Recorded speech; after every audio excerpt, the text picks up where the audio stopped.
Ladies and gents, welcome back to Call of Duty Challengers Elite Stage number 2. We are back with obviously the best EU. We're not biased, we promise. Joining me alongside, obviously, is my partner in crime, Mr. Pablo, mate. How are you, brother? How you doing?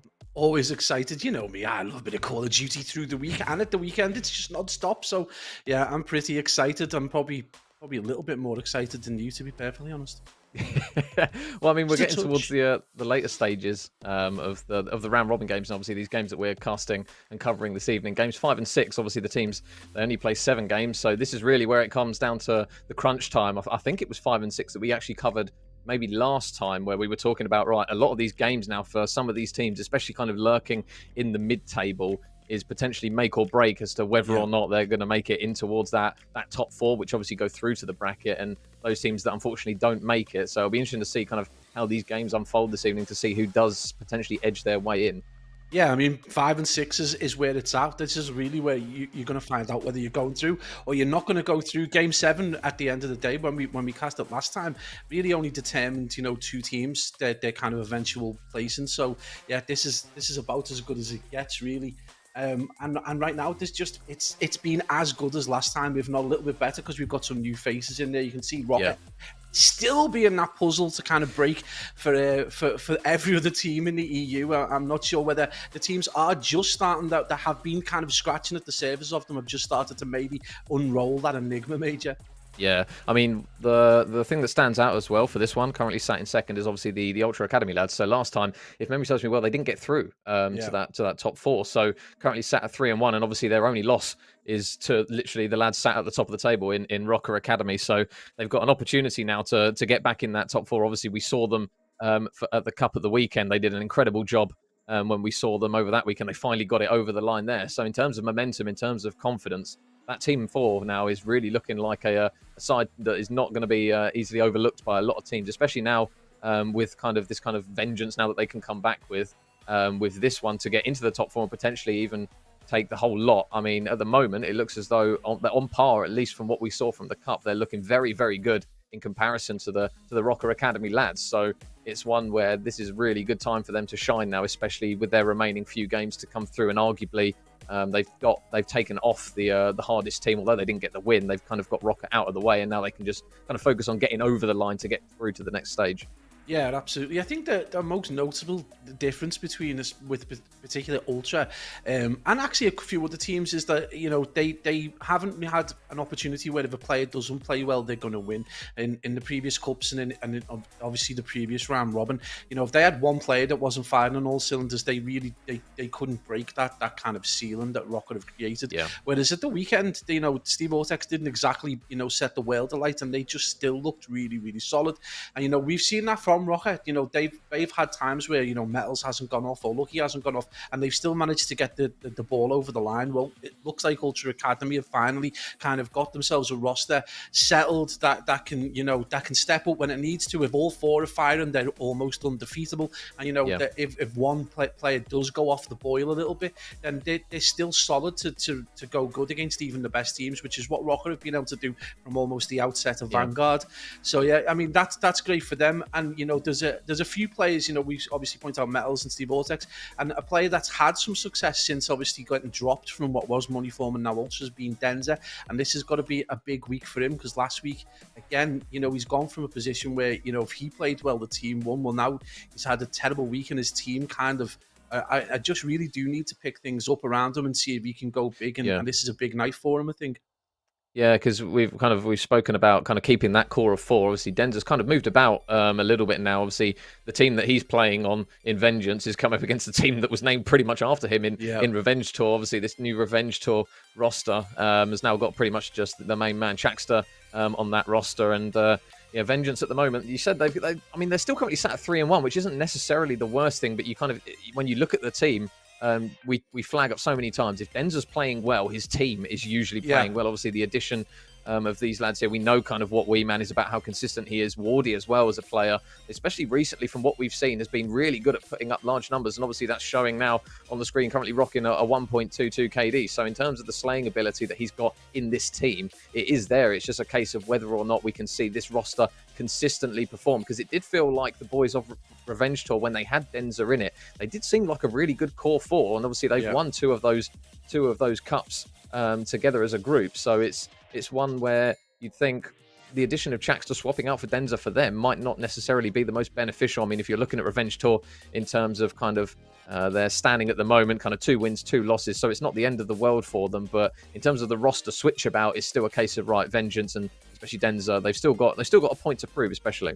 Yeah, absolutely. I think, Denza's in that kind of like battle of the 0.8s at the minute, and I think if he picks things up, particularly with those 3 players around him, I guess I'm kind of inclined to suggest as well that if Maple continues that kind of form that he's playing right now, that Vengeance could do really well on the back of it as well, because Denza probably will pick things up. I think he alluded to himself on Twitter through the week, where he's like, yeah, great again that you've got to try and pick yourself back up in COD, but he's got that kind of personality and discipline where you just know he's going to end up, going well above a 1 KD. And I think, obviously, if Maple's able to then support him as well, because he was a player that could be hit and miss previous, then that they could do really, really good things. Revenge Tour as well has been reasonably solid, and another player, though, who's on that kind of less than 1 KD struggle bus is Chaxter. It's one of my favourite players, really, is someone who can overtake a game at almost a whim. He can drop huge numbers. But again, just consistency's been the one. Really surprised on Major at Mythics, who's been an outstanding player all year to be less than a 1 KD, because he's normally that player who's dropping 30, 40 bombs and going absolutely huge, and not necessarily doing the same kind of scores as you would do in respawns as you might do on S&D. But yeah, he's just really surprised at that, but another really solid side. Yeah, I definitely think it's a case of if Mythics gets firing for this team in Respawn, they'll be very, very good. I mean, we know what Chaxter brings in Search and Destroy gameplay regardless. It's just a case of if they can get Mythics firing and kind of get the slaying ability in the Respawn, obviously where they're currently sat in 2-2, they've not got the greatest record when it comes to the likes of S&D and the likes of Hardpoint. But that control stat not necessarily too encouraging either, currently at 1 and 3. So it's a case of they've played Minnesota Rocker and they've lost to them, which is understandable. But they did play boys of GWR Signs, who they have looked actually very good as a roster, but on paper you would think, right, okay, Revenge Tour, they should be able to take that. But obviously they lost that one to those boys as well. So it's kind of been a bit of a mixed bag for these boys. Obviously, really good win against Sukri's Bakery, who we consider to be arguably top 3, top 4. So they've kind of yo-yoed between expectation, really, of doing really well against a team that they probably might not have expected to have got a win against, and then lost to a team that potentially they're probably thinking we probably should have got a bit more out of that. So this is, again, another opportunity against the boys of Vengeance to really kind of staple that consistency on this roster. And this is the thing we talk about all the time, isn't it? If you keep the core 4, you can tend to build that consistency and tend to work on it. Whereas these lads on these rosters, they have switched around just a little bit. Obviously, the core 3 for both teams is normally kind of the same, but obviously that one change, that one tweak can sometimes ruffle the roster just a little bit. And obviously when we're looking to the finest of margins in some of these games, that's when you look to the likes of Toronto Ultra, the likes of Rocker, who are going to, you would assume, pretty much stay locked in for a considerable amount of time. So this is where you look to these teams after Elite Stage 2 and potentially think, right, okay, if they perform well, are they going to stay as a team? Because Revenge Tour, they won 2 cups, they split, and they've moved. So it's one still where we're looking at these and going, right, do we have a solid 4? We know what the roster mania is like in challenges. It can be a little bit kick bollock scramble where everyone's moving everywhere, but you would think with these 2 teams now, right, okay, let's try and get it under wraps, try and get the consistency there with the roster, and then just try and build yourself a platform to almost springboard yourself forward for. Yeah, absolutely. I mean, we do talk about it quite a lot, that obviously consistency, and part of that consistency is trying to retain as stable a side as possible. A lot of these players, though, kind of below that top 8, they've been in teams and been in each other's pockets for years as it is. So in terms of them changing around a lot, it probably won't affect them too much. Maybe a little bit of chemistry and communication that they can work on through the week, which is inevitable, where you see them maybe not do so well. Like last week, GWO Signs were the surprise package. But we're going to just move over to the maps for tonight's game. And again, it's a very mixed bag. We do end kind of almost, it seems to be the fashion at the minute, to kind of go out on less of a bang with a double bail in. But mate, we have got an absolutely firecracker of a start to this series. Yeah, every time I think now of Chakstra and Bocage, I think of the 1 versus 4 that he managed to get, I believe, in the last Elite. So obviously the expectation there is going to be that hopefully he can provide another moment like that. But yeah, like you mentioned, it's a real mixed bag of pacing. You go from kind of the AR heavy meta on Gavutu. Obviously, Search and Destroy on Bocage, you still tend to see kind of maybe a 2-2 split and sometimes that 3 SMG one. But obviously on Gavutu Hardpoint, we know that you're more than likely going to see 3 autos. I don't think we've ever really actually seen a team of challengers that have decided anything differently. Sometimes teams have actually opted to run 4 autos, actually, that we've seen, especially towards like that beachside hill that we talk about all the time, one of the more money hills. If you get locked into position on a Gavutu P3, you are pretty much very, very difficult to shift if you've got a lot of automaton players kind of looking over the top of you. So it's a map where you're going to be looking towards the likes of Mythics, who we know has been very, very good with the auto at times, to really put himself, kind of stamp his authority on the series. We saw kind of the KD was a little bit lackluster before, but now this is a really good opportunity, especially for him to really put himself out there now.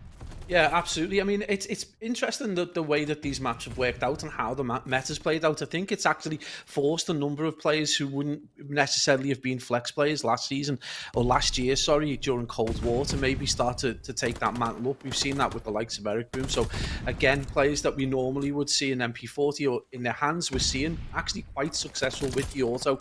And obviously with a map like Gavutu, it gives you that added advantage of just having that bit more dominance over distance. And we know how vital you're going to see predominantly a player top boat looking to control the paths from P1 right the way through to P3. I think again with Gavutu Hardpoint, it's all about that transition between P3 and P4 and whether you can successfully do it. And the team that tends to navigate those 2 hills usually goes on to do quite well in the Hardpoint. I think the interesting map for me really in this is going to be seeing how Revenge still cope with the Tuscan control.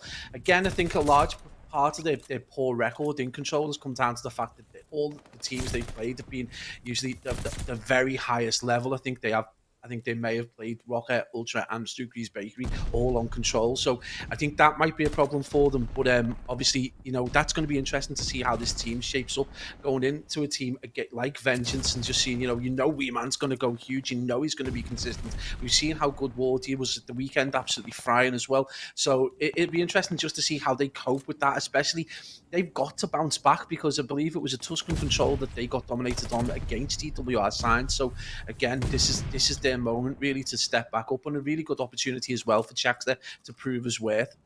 Yeah, and I say, well, the boys of Revenge Tour at the moment, they've started off really hot here on the Gavutu, and they've actually got the rotation as well with Keza already headed over there. He's actually going to get taken down, and Chakstra's going to be the last man standing, so they're not going to get a huge amount of time. But Vengeance, they are going to get themselves in position on the P3. Arguably not that preferred side to defend from, but we've seen a lot of teams actually hold down this hill kind of from this direction, kind of pinning those players back over towards that kind of that crane side. And it's one where Revenge Tour at the moment, they're really going to have to try and work a good break here, which isn't necessarily the easiest thing to do, but you can already see gunfights going down as Weeman is going to take down one. Keza's going to be in towards to grab the trade as he actually manages to get himself in towards the hill, but he's not quite able to keep his head down, which is pretty much kind of the fundamental, it feels like, at this hill sometimes. Yeah, absolutely. And obviously, if your players have got FMJ and it's successful, they're going to be able to get these guys out the hill. Really nice push from the front as well, which is something you don't see that often. You usually see a nice pinch, but you can already see going in the back, Maple Watson already into a fight at the back. He does get taken down, so it is going to be Revenge Tour with the opportunity to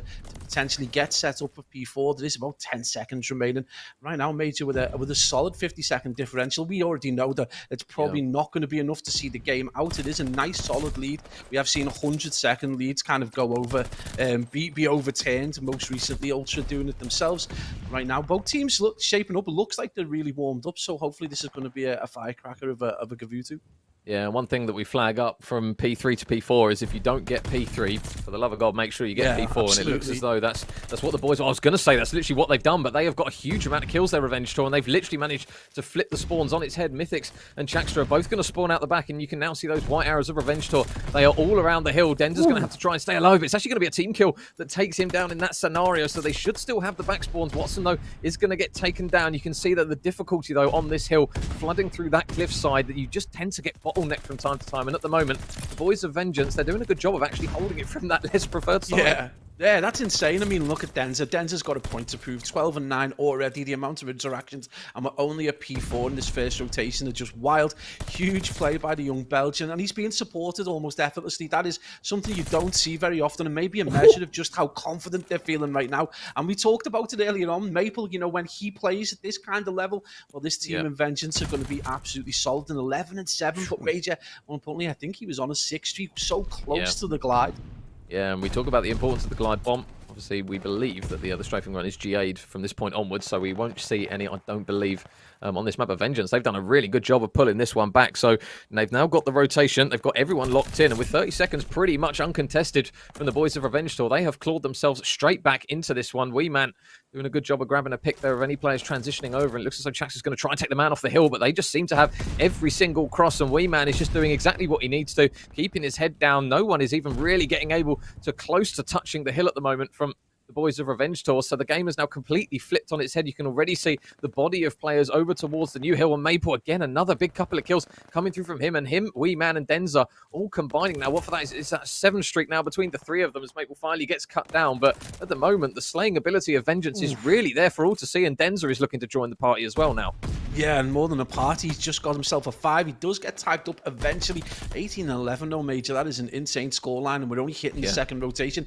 Mate, they absolutely chalk P5 as well, and we're already heading over to P1 with about 15 seconds of that hill remaining. So just shows to show just how much dominance that team had at that point. Right now, we are going to see kind of a war of attrition over to P1, but it is going to be Revenge Tour finally getting a little bit of control. And, you know, despite the heroics of everyone across that Revenge Tour team, again, they're just allowing that lead to slip out further and further away that they did have now about 20 seconds, and we're just seeing some absolutely crazy plays. Mythics finally does get that 2-piece. Still negative though, again, just carrying over that form from last week, and it just doesn't seem to be on pace with the game just at the minute. But you've got to love Major right now. Maple is 17 and 12, just off, you know, kill leader in Denzer. So I mean, these guys are flying with a point to prove. Yeah, it feels like a very, very quick, fast-paced Gavutu here between these two teams. They are not leaving anything unmatched at the moment as Wee Man gets an initial kill inside the hill, and there's the kill feed, and it is all in favour of the boys of Vengeance. So good work once again. This time on the P1, though, you can see Wardy, though, getting a little bit aggressive, trying to push out those lanes early doors, ready for the P3. And it's now going to be a difficult position here for the boys of Revenge Tour, because how much do they consistently push towards this one before they do chalk it off? Still a big chunk of time, though, to be had, and Mythics is going to be the lone man just soaking up the time. Watson going to be watching over the cross and potentially going to grab a kill. No, he is just going to opt to actually dip out. So a good bit of contest time coming through here for the boys of Revenge Tour. Much needed time as well, because we talk about it all the time, Pablo. As soon as those hills start to get strung together and they start to add up those points from P2 to P3 to P4, you really want to try and just keep yourself almost on the cuff of the game for long periods of time. And it looks as though that's what Revenge Tour are doing. But you can see on the mini-map already, number 5 Mayport, he is there. He's in that boat and he's ready to go. Yeah, and you know, right now the attention does seem to be almost focused on that P2, which is they're going to try and get the remaining scrap time and get a few picks in transition. You can see number 3 there is making a way across. Chax down at 12 and 20, probably not the debut performance you want for a new side, but right now it is going to be Vengeance who've got a slender lead, but as you said before, the time slowly being clawed back, and we do tend to see this. Sometimes it's almost got a Bocage vibe to it right now with the pace that they're playing at, back and forth in terms of hill time, but it is going to be again Vengeance with that slight lead. Wee Man is slightly negative, which is not something we see that often, but he's making up for it, Major, with 1 minute and 38 seconds of time, and this P3 proven to be very difficult to break down. Maple tries to get the defense in, but he is going to have to go over and get the contest, and it is going to be the boys from Revenge Tour over towards that P4 side, and that's a solid setup. They're going to look to try and bring this back, and this couldn't really be any closer. Yeah, so Vengeance, obviously, they are going to get that little bit more scrap time to push them closer, but now this is a huge hill for the boys of Revenge Tour. They're going to look to try and pretty much get everyone set up. You can see Jaxter is just going to come off the respawn as they get locked in. So now the hill has popped, and where are they going to decide to try and push? As you can see, the nades and tacticals already being exchanged, and Mythics wins his first gunfight. Watson wins his as well. So it looks as though the first wave of Vengeance players has already been thwarted. Out the back goes Wee Man, though, manages to grab a kill, but the trades are there, and so too are the bodies, as Watson is going to drop Dendra as well. So the first wave has been held off by the boys of Revenge Tour. We'll see if they can keep it going, though, Pablo. It looks as though the boys of Vengeance, they are going to fall victim to potentially just bottlenecking themselves, and you can already see that as Keza just rips Wee Man and Denza single file line up, ladies, as he manages to chew through both of them. Yeah, Maple just trying to get a little bit of a brain play. Just one player looking to get a flank around. He does get dealt with. Watson does get the drop on him. Finally, they make the breakthrough at 20 seconds. But that has been an incredible hold there, right the way from, you know, a full 40 seconds. We can already see number 7 already thinking about making his way over to potentially get back jungle. Jax drops a nade straight onto Wardy and Denz's sponsors, and that's going to see them go into the next kill with only 4 seconds remaining. 203 to 196. This game has gone from being, you know, at a disparity of 60 seconds to being within 6 or 7 seconds. It's been absolutely wild as every player from Vengeance pushes through the 20 mark. The interactions just in this game alone have been completely wild for a Gavutu hardpoint. As we see the trades go out, and P5 again is going to become, every hill almost becoming this huge slaughter, kind of like battlefield. Yeah, there's a big kill there from Mythics. You can see he was on the hunt for, I believe it was Denza, for absolutely ages. He finally manages to mop him up. You can see Wardy, though, taking up a position to at least take down one. They've still got those bodies in and around that back alley area, but if they can try and push out of cages potentially here, it might give them a bit more breathing space, because there are players and engagements pretty much raring to go absolutely everywhere, as Watson will fall, and so too will Denza for both their respective sides, but it's becoming a bit of a mess on towards the hill. Last man, though, will be Maple, so they will grab that scrap time. You can see already on towards the new hill, number 4, Keza. Big gunfight in order to trade out Wee Man. So it looks as though they are ready to go on towards that P1 revenge tour, but they've got to be careful of number 6, Wardy. He's going on the flank, and he might be able to mop up a couple. There's one for Wardy. There's 2 for Wardy. Is he going to get the third onto Watson? And Wardy has just cut through them like a hot knife through butter. Vengeance now right on the precipice, and Wardy, a huge moment there from him. He's now 6 in a row as well, so if he grabs another one, I don't even think he's going to need it, because I don't think they're even going to touch the hill, but Wardy is going to put the final dagger in towards that map 1, and what a play from him, and what a map from Vengeance. Mate, we say it time and time again, but there's always a player that deserves a pint, and tonight it has been Wardy with a huge 3-piece at the end. To win that on the 3rd rotation of P1 is wild in itself. But mate, what a game of Gavutu to start the night off with. That is insane amount of interactions, an insane pace, and you've got to look. And 27 and 24 there for that player on his debut there in Jax. But Vengeance just going off. They absolutely slayed out some absolutely huge performances. And the player that we talked about earlier on that really wanted to make the step up from last week, and he talked about trying to find his form again, Denza going absolutely huge. Yeah, so big map there for those boys, and they managed to come out 1-0 the greater. And now we kind of go from one map, Pablo, obviously to the Bocage. We will just take a quick glance back at those stats, and you flagged up Chaxter a little bit there, struggling. We know how good he is in Search and Destroy, but his respawn numbers in that one, obviously not the greatest. So if you are going to pinpoint, just if it is just based on kills, obviously he was really struggling in that one. But you can kind of just point on really the consistency of Vengeance across the board. There isn't really a huge standout player when you look at them. Obviously Wardy went absolutely huge towards the end just to bump himself pretty much back into positive, but it was kind of evens across the board, and you can kind of see on that scoreline as well at 250 to 210, it kind of reflects that. But you just feel if Chax is able to contribute potentially just a little bit more on some of those kills, then it could have literally just swung the other way. So a pretty close map nonetheless. Yeah, you've just got a feel for him. He's getting hill time. He's getting 1 minute 24 seconds is no kind of mean endeavor right there. He's doing that work, but I think the fact that he's allowing himself to get killed so often is probably they're getting. We saw how often you called it yourself. They got cut through like butter, and a lot of the time that is that ability from Vengeance to just slice through the hill, get control of it, or break for scrap time. And that's they're the points where Chax is not really defending as well. Then to dropping a 29 at 25 though with some 30 seconds or so of scrap time is a good performance. Wee Man as well, dropping about 140 in time. We are going to be heading into an even more frenetic map, but the pace is going to slow down somewhat. We get these like Bocage lends itself to these small periods of silence, and then it is trade. So we do keep the pace kind of afoot.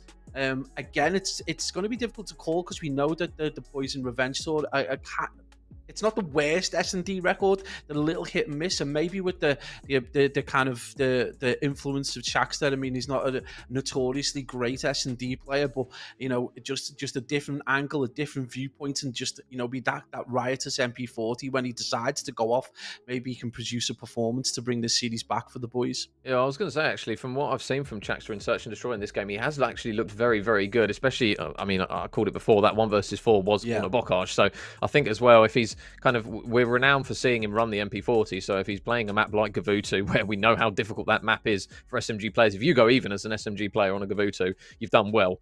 Yeah. Obviously, we know kind of that players run flex and they kind of switch between the two potentially in some of the hills, or sometimes they will decide to pick one of the other SMG players to try and run that flex role. But it wouldn't surprise me here if Revenge Tour looked good on the Search and Destroy, to be honest, with Chakstar, because I say whenever I've seen him, he has been very consistent in Search. We know he makes those big brain plays. If you've got somebody in a 1 versus 2 and it's Chakstar, you're thinking, right, you've got a good chance of winning this. I mean, we know how slim the margins are at this level of Call of Duty anyway. But there's just something about Chakstar in a 1 versus 2 that you think he's probably going to get this done. And time after time, he actually has. So it wouldn't surprise me if we get to see some big moments from him in this map too. Obviously, I don't want to heap too much expectation on him and then all of a sudden he has a really rough map. But it would not surprise me if Revenge Tour do very well in this map, because I say it's a roster that's got a lot to offer. It's just at the moment, from what we've seen at least, when we run back the stats and we look at the games that they've played so far, they've just been a little bit lackluster. So you feel as eventually these maps come through, especially with this being Game 5 and then Game 6 and Game 7 rounding it out, you're really looking at those boys to finish at least. You'd want a five win potentially out of them to guarantee that kind of that top 4 spot. Obviously, we saw it last time. I think one of the teams just crept in. I think it was Revenge Tour actually that crept in with 4 wins and 3 losses. So I think they were the team that got through, because Moneyform, if memory serves me well, they lost and then they went through and won. So obviously teams can creep in with 4 wins, but you're really looking to kind of grab 5 just to try and assert yourself in that spot, you'd say. Yeah, I think Revenge Tour were relying on the originals maybe to beat Moneyform, if memory serves me correct. And then obviously the originals did the business. So they both went through at the expense of now the Ultra Academy. But I think for me, this particular matchup, I'd just be interested to see if Maple decides to pull a super and just rock the sniper in a couple of rounds. That would be super interesting. But again, I can only imagine he might be the only player that might decide to do that. This is obviously very much AR and an SMG orientated, but yeah, I mean, this can throw up. I mean, again, it's Bocage, so, stats out the window. We'll see you later, because, how many times, listen, this weight has been entirely my own words that I've been forced to eat by Vanguard. So, how many times we've tried to predict this and it's gone completely the other way.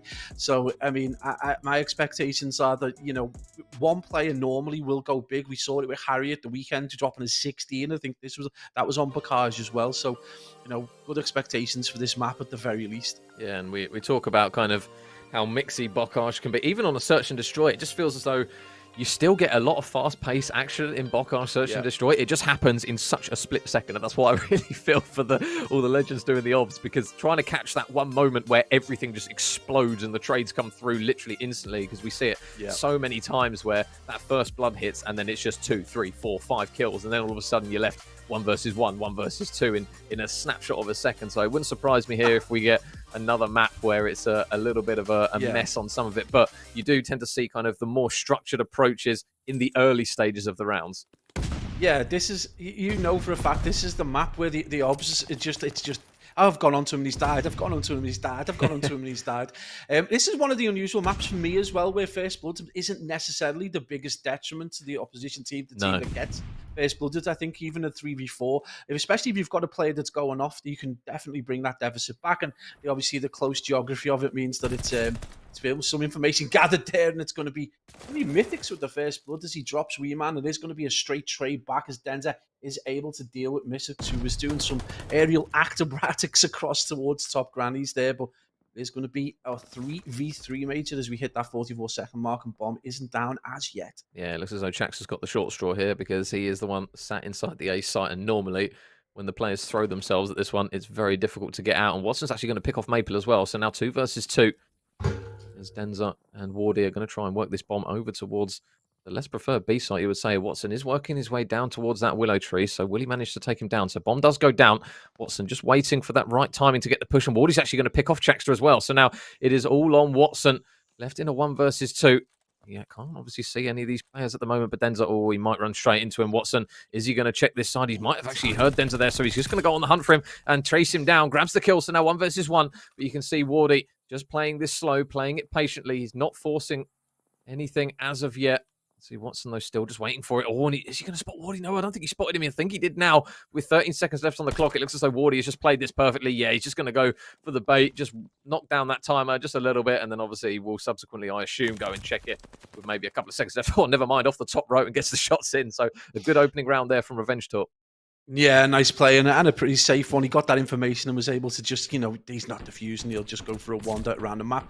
Wardy able to get the kill in the end, but that is going to be Revenge Tour going 1-0 up. And again, a flurry of trades. Unbelievable work right there from Revenge Tour. And again, a good play from Watson. He's 2-1 right now, but a solid performance from Wardy despite the time nearly running out. He's on a 3 streak as well, Major, so plenty to play for. Don't know whether it's going to change the way he plays, but again, maybe this is going to cause them to be a little bit more cautious. Yeah, so we'll see what the boys of Revenge Tour try and work here in this next round. Obviously, Chakstar going to be the man in charge of bomb. It looks as though he's just going to maybe wait out for a few players to maybe wait for those nades. Just play it carefully, because we talk about the small margins here, and Bocage is one of them, where they're even slimmer than usual, and we know how important some of those nade spots can be to some of these teams. So they are just going to slowly wait for the right time to strike here. It's just a question of when they're going to try and work either A or B. It looks as though it is going to be the A site, though. Chakstar is going to now go in towards the site, and I think he's probably just going to try and stick this straight away. So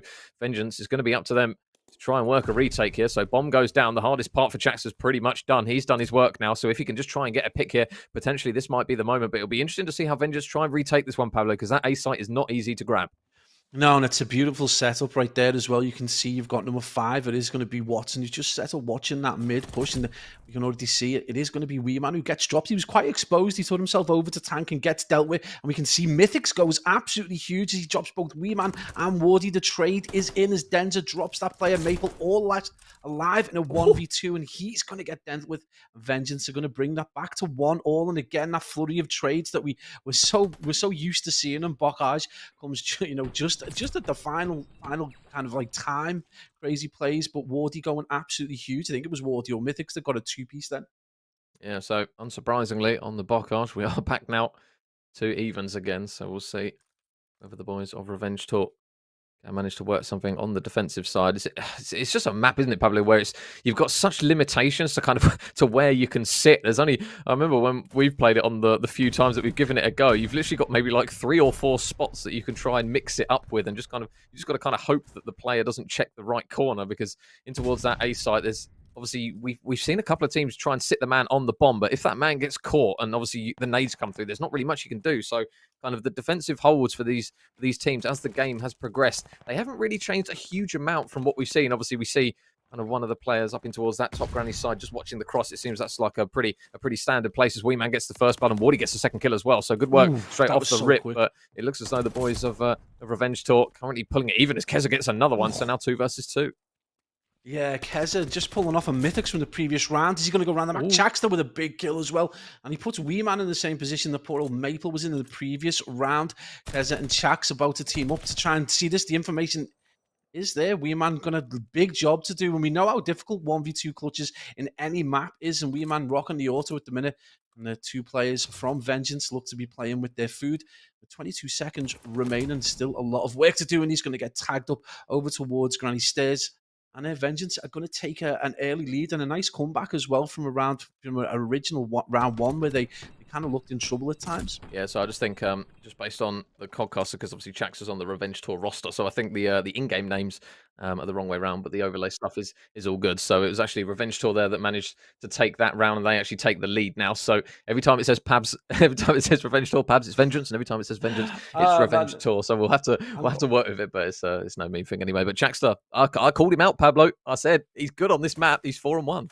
Yeah, 100%. You were so correct, and he's done it before, and it was a huge one. Last time he went 4, he dropped all those in the same round. But a big player with a big personality as well, doing really well for these boys so far. Right now, 2-1 to them, and Keza has got bomb, and he's drawn the short straw again. I mean, the most interesting thing about Bocage more than anything else is the fact that despite the bomb sites being so close, the choice of A is nearly always the same. It is going to be Wardy with first blood as he gets a pretty straightforward pick over towards field. Mythics has got bomb though, so it was left in a reasonably exposed position for him to grab Watson, looking to get a better angle, maybe cover his friend. Get some more information. Denza just watching over the top right now, and Mythics and Watson team up to drop both Weeman. It's going to be a Watson Mythics versus Denza and Maple Major as we hit the 35-second mark. Yeah, so battle of the duos. Mythics is going to get this bomb down, and Maple still awaiting his first kill as well. So let's see how they can manage to work the retake here. Mythics It's just going to play relatively close proximity, but Watson's going to get taken down in the back. So a big kill there from Denza to now leave Mythic's last man up, but Mythic's takes down Denza, so now 1 versus 1 up against Maple. Oh, is he going to get some bad timing in mid? I'm not sure if Maple spotted him there. We'll have to wait and see. And oh, yeah, he did. Maple, first kill on the board, but nonetheless, it grabs his team around and they will tie it back up once again. Yeah, really nice play. You know, it's a good moment for him to come to life as well. And we talk about it, you know, you can be negative, but sometimes your kills can just mean that little bit more, and that manages to get them to parity. And a nice play all round and pretty easy kill in the end. And again, a flurry of kills just to kind of keep the signature of this map at its premiere. But yeah, we're going to be heading into round 5. There's going to be Vengeance looking to pick up a bomb. And again, it'd be nice to see, you know, A, either Maple pulls out a sniper at any point, but B, if anyone goes to the B site, again, this poor forlorn site over towards Trench side that gets really used. And you can see already pushing over towards this open field area. Your man is going to be watching over towards Gate. And there's a little bit of caution crept into the game. It was kind of frenetic to begin with, but as they've got to parity, it's just slowed down a little bit. And again, I think the importance of the fact that it's game 5 in this series of 7 has just started to creep into the play a little bit. Yeah, so they know kind of the importance of this map here. And Boys of Vengeance managed to grab another map here. And first blood. This is where it starts to fall down by the wayside. So Wardy's going to grab the first blood onto Chak. So he's not going to check that left-hand corner, though, surely. He's ran past someone. Yeah, okay. I was going to say if Kezra had gone to Specsavers there, but he did spot him. He just took his time before grabbing the kill. So nice work there. And they are starting to double stack in towards this A site. So Bomb is going to go down towards A. And we have actually seen a couple of plants over towards B already, even just in the first 4 rounds. So there's one over towards the A site as we man. Oh, going to get help from Maple, who manages just to watch over the top of him. So good teamwork coming through there. Mythics is going to chal out towards the side. And Maple now going to be the last man up. He gets dropped. And the boys of Revenge Tour going to take yet another round courtesy of the defuse. So good work there from those boys, and they take the lead once again. Yeah, we're starting to get that whiff, Major, that's coming through. We're seeing these rounds bounce back and forth, and it is going to be a diffuse there as they take a lead, and again just start a little bit of a resurgence. And it's been solid performance right across the board. Mythics again just tying that player up at the end. But then we head into round 6 and a slender lead. And again, it's going to, at the minute, it's really difficult to call. No one particularly dominating the map. We've got Mythics on a 7. But equally, we've got Wardy again just on the 7 as well. So right now, waiting for one team to really get to grips with this map. But we are starting to sense that. I'm getting that touch of a feeling that we might be heading to around 11 in this S&D already. Yeah, it wouldn't be the first time on a Bocage that we've got the waft and it's come through to be nothing but truth. So we'll have to see how these later rounds potentially unfold and where that first blood is going to lie. So again, it's a passive defensive approach here, it looks as though, from the boys of Vengeance, and they're just going to wait again just to see if they get in towards the site. So Chakster going to do pretty much what he did before. As Denza gets the first blood though onto his teammate. So Chakster, he's just waiting for the right time to put the bomb down. They are just going to wait to see if anyone chows in. Chakster is just going to wait patiently. They are going to plant it on the outside part of the bomb as well. So it will make it slightly easier for them to defend it from that barn side. But Wardy's going to take him down off the bomb. He's looking for the second. Kezza is going to pick off one. But you can see the efficiency again from Vengeance is going to come through as now Watson is all going to be the last man standing. He will fall, and it's going to be another round to tie it back up, Pablo. 3 rounds apiece. And what a way to slap that back as well, and an absolute wipe. Only Wardy falling and get the defuse, and that was very systematic from Revenge Tour there to bring that back to parity. And, you know, we did say we were starting to get a feeling this would bounce back, but this is great if you're, particularly if you're Vengeance as well, who have been on the struggle bus in some of these slower game modes, and S&D and Control have been slipping through their fingers as of late. So it's nice for them to be up against, you know, 4 players with such a quality and of such a high quality as well, and they're just going toe to toe right now. Again, no one really taking a really aggressive stance in this game, and no one really, you know, it's testament to their capabilities more than anything else. And no one right now has gone absolutely off. Mythics again on a 7, but Wardy just creeps ahead as the kill leader in the game. And again, we're going to see this quite aggressive push, not nearly as aggressive as Jackson's push in the previous round. But as we hit into the 1 minute mark in round 7, no one has yet got first blood, and Bomb is with Denza. Yeah, so in another patient approach here, you can see the bodies of Vengeance over towards that front A side. We have seen that bomb go down at B, though, so it wouldn't surprise me if potentially they try and bait out some sort of rat. But Mythics gets the first blood. That's the important one. Takes down Maple. And you can see Denza just drastically trying to get away. And whoa, off the top rope. Holy moly. Mythics out of nowhere with the 5-star frog splash. That was gorgeous, that. Right off the top rope. Gets the second, but Denza and Wardy, they're going to reply with 2 kills of their own. So now 2 versus 2. And Denza still with this bomb in hand, so they haven't dropped it in an awkward position. Kezza, though, you can still just toying with him just trying to get any sort of information he can get. And it looks as though he is going to stick this bomb down. Obviously, tuck it away behind the bomb site. And it's going to look as though it's going to need to be a retake hit. I actually swear down that Mythics is just, we do say that Wardy drops Chaxter, so it's going to leave Keza in the awkward position of being in a 1v2. Wardy and Denza, his opponents now, both flying right now, 10-5 and 6-5. He's looking to try and get one player. And again, another interesting facet over time is that normally these players used to split up in these S&Ds, but now just looking to get a classic trade, and you can see just how bunched up they are with 17 seconds remaining. Does start to flirt with the idea of getting the defuse, but decides against it in 10 seconds. I think he's just going to potentially not want to feed them an easy life. They've got that information. He's just going to back up. Yeah, I think the boys of Vengeance, I think they were just watching the cross. I think they had kind of that man set up in heart. They were just, as soon as they saw kind of even just the slightest pixel across the screen, they know, right, he's in the site. Yep. Now we can condense on him. Because I was wondering why they didn't really have anyone close towards it, but it looks as though they've got a cheeky little off angle there just to keep an eye on whenever that man does eventually fly in towards the site, and then obviously subsequently then push him out. So a good round from them. Once again, as they will now. Did Mythics just get like the Guinness record for the longest teabag or the highest teabag? Yeah, honestly, I think he did. It was. I don't think it's very PG to say, so we won't say it. But yeah, he literally landed right on top of the other man. So it was definitely, in terms of height, that was up there. Obviously, because it was actually Chaxter before, wasn't it? Out of that top tower that we saw fly off the top rope before. So it does bring some comedy moments sometimes when players do that. And Chaxter going to get that all important first blood, as he will now get in towards the site. He's actually managed to get in towards there without much resistance quite a number of times actually. And Maple is just going to push his way in to stop him from sticking the bomb, and it is going to make him double check. But Kez is going to fly around the corner and get another pick, and he gets the second as well onto Maple. So now all of a sudden Wee Man is now put up in a position where he's the last man up, and again it looks like a round, unless Wee Man works some magic, it's going to tie this game back up again. And it's a big ask. We talk about this all the time, how difficult Vanguard it is to get a 1v3 or a 1v2. Well, Wee Man starts off in the way he means to go on. He drops Keza, who was the player that got two just previously with 28 seconds remaining. It's going to be very difficult for him to get those remaining players. Vengeance are going to put one on the board. And Major, this has been back and forth.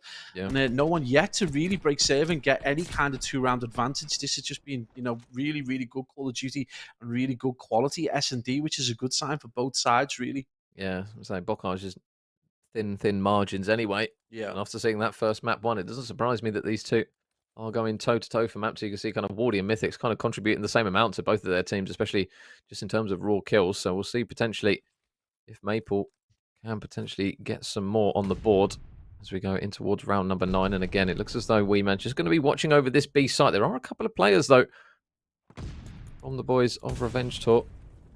Just waiting. Oh, Mythics, Denza. I'm pretty sure he spotted him. Yes, so Denza gets the first blood. He's going to dip out as well. So the attacking side now going to have the one-man advantage.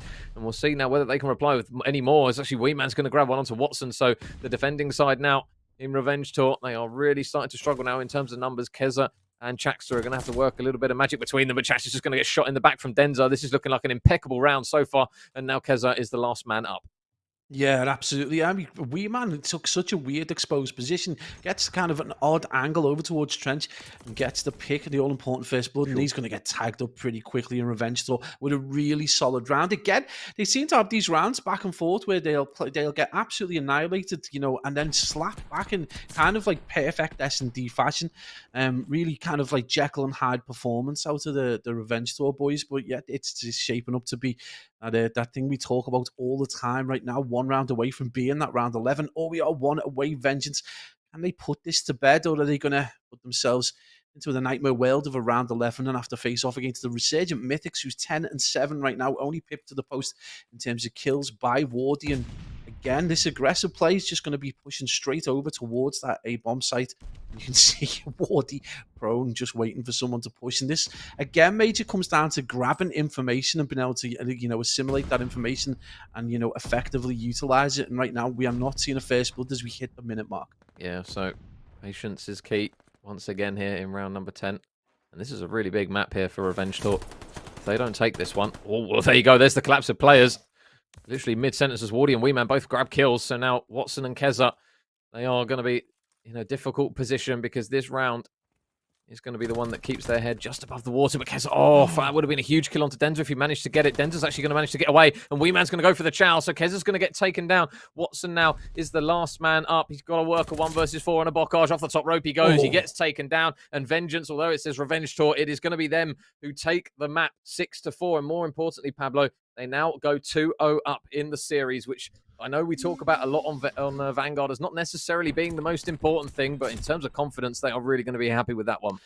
And more importantly, they're going to be going into a controlled 2-0 against a team probably not the best kind of a control record. So it could be a big opportunity for them to really see this out. And at 3-0, I mean, I don't think it's fair that 3-0 really doesn't represent the score lines within kind of the games as well. Yeah. We had a really close hard point, and then 6-4. That was back and forth right until the very kind of last round. So yeah, I mean, it's been pretty close, but again, we talk about these fine margins, just how close these games can be, but just huge plays across the board. Particularly, you've got to look to obviously Wardy and Mythics, because kills count enormously in S&D, and they did as much as they possibly could. And again, just a huge performance from the boys from Vengeance.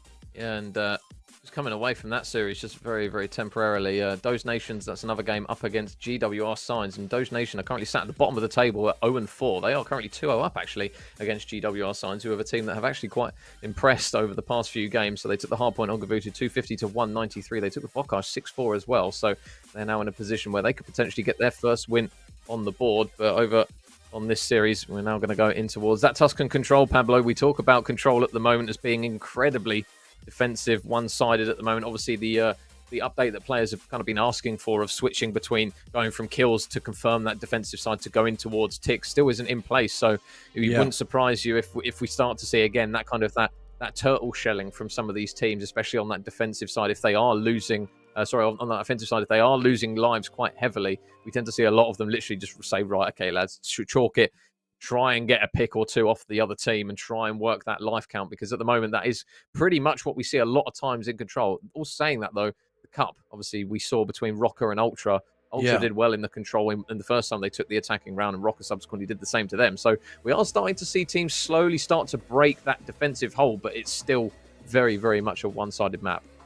I mean, it's pretty much dictated the strategy for control. This life count is just been, it's been problematic. So, whereas normally, especially with regard to ticks, you would, especially the defensive team would just look to get a solid defense and get whatever picks they can. We've seen like out and out aggression at times where teams are just looking to almost spawn trap or get as close into, getting that medium point of map coverage and just absolutely trying to slay out. Particularly, if a team does well on attacking and goes into a round where they win with a bit of a deficit, or even on defense, the next round can just be absolute chaos. And I think the move to ticks will probably start to change that strategy and be I think a more sensible approach to control. But right now, I mean, Tuscan control, some of the key kind of players I think to look to now is we need to look to Chaxter, particularly for the boys from Revenge Tour, to go absolutely huge. Maple just had a bit of a stinker in S&D, so he's probably going to want to pick things up on the respawn. And obviously we're looking at Denza, who had a bit of a stinker last week, to really start to pick things up and go absolutely huge. And the stage is set for him to do that. A great respawn player and someone you would expect to go big in Tuscan control. The question really is, can Revenge Tour, can they break this kind of problem that they've had? And the S&D still seems to elude them. And, this is a team that you would expect them to be challenging with all the way, maybe, at least getting a game. So this is a big opportunity for them. But right now, Vengeance looking very strong. And in this kind of perfect position. So it's the fine margins again. Are they going to get the defensive side to start? Have they got the slaying power to keep up with Vengeance at the minute? A lot of questions need to be answered, and I think they're kind of like Chax, the Mythics, are those players that you've got to look to if you're looking at that Revenge Tour team. Yeah, 100%. I think if Chaxter can have a good respawn game, then this team is probably going to do very well on this map, to be honest. I think when you look at the likes of Mythics, he can blow hot and cold Mythics, but when he does take off, he does some huge moments in some of those games. I mean, we saw the one off just even in the Search and Destroy off the top rope. He has very, very good individual moments. It's just a case of if he can consistently perform for this team. I think as a core four, it just looks a little bit disjointed. We saw it kind of on the first hard point. They had moments where they got huge chunks of time but weren't quite able to hold into the transition to the next hill, or they were broken relatively easily. So I think it's just something that's going to come with time with the roster. I don't think it's an expectation that flying out of the gates with the addition of Chaxter to the roster to the Rockstar. God, Rockstar. I'm imagining electric guitars. To the roster. But it's one where you'd anticipate that over time they will obviously improve as a roster, as a team. But yeah, especially now because they're currently sat at 2-2.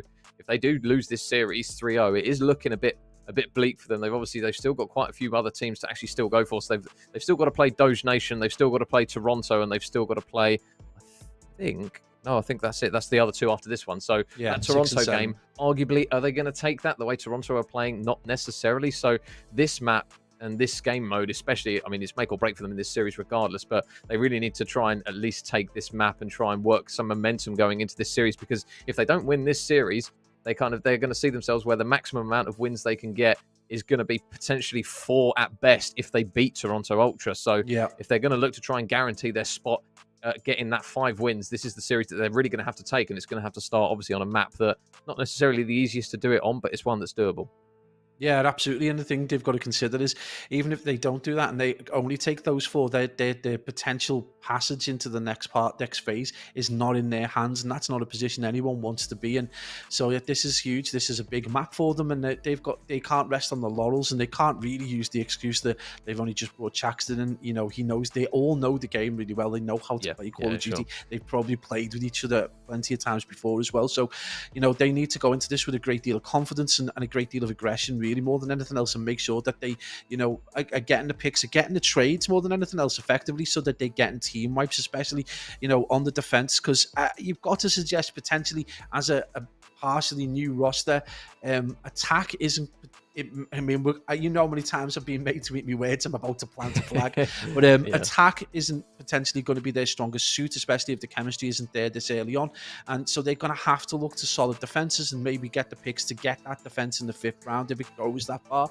So, yeah, they just need to be solid in terms of the trades, I think, more than anything else. Some classic Call of Duty needs to be called in, and you know, fingers crossed one player goes off. Yeah, I'd just like to see whether or not they've kind of got the aggression just to throw themselves at that B point. We've seen it from a few teams now where it's worked more often than not because of just being able, especially off the rip. A lot of teams don't necessarily tend to send at least more than 2 players over towards that B side. So if you grab the kills and triple stack the point, you're normally going to get at least 1 tick every time you do it, if you can get the bodies on there and do it straight away. So it would be good to see a couple of these teams that potentially aren't the strongest in respawn try and work their way over towards that B point and get just some bodies on it, and rather than playing 4 lives. But obviously with the way that the kills work at the moment, it's not really a feasible thing to do, because you don't want to keep throwing bodies at B and then all of a sudden you're down 10 lives and then you're on the offense on that other side. So it's one where you'd anticipate that teams will... I mean, while I was just ranting on, Denza's just cut through the entire team willy-nilly there. Oh my God, he's got another as well! Another one? Oh, man. So, yeah, it's, listen, he's heard you call Chaxton a rock star, and he's like, hang on a minute, I'm the rock star here. Denza on a 5 right now, and, you know, as we're literally just starting the game, the guy's 1 away from a glide. If he gets this glide, my brain's going to fall out my skull. That's going to be the first streak. He gets the glide as well, as he absolutely bodies Chaxton. He's bodied everyone. He's given them an incredible lead. And Major, we talked about it going into the game, you know, how important getting these kills could be. Well, there is a 12 life deficit. The defense has got 22 seconds remaining. Denza can hold his head up high. He's played flawlessly in this first round.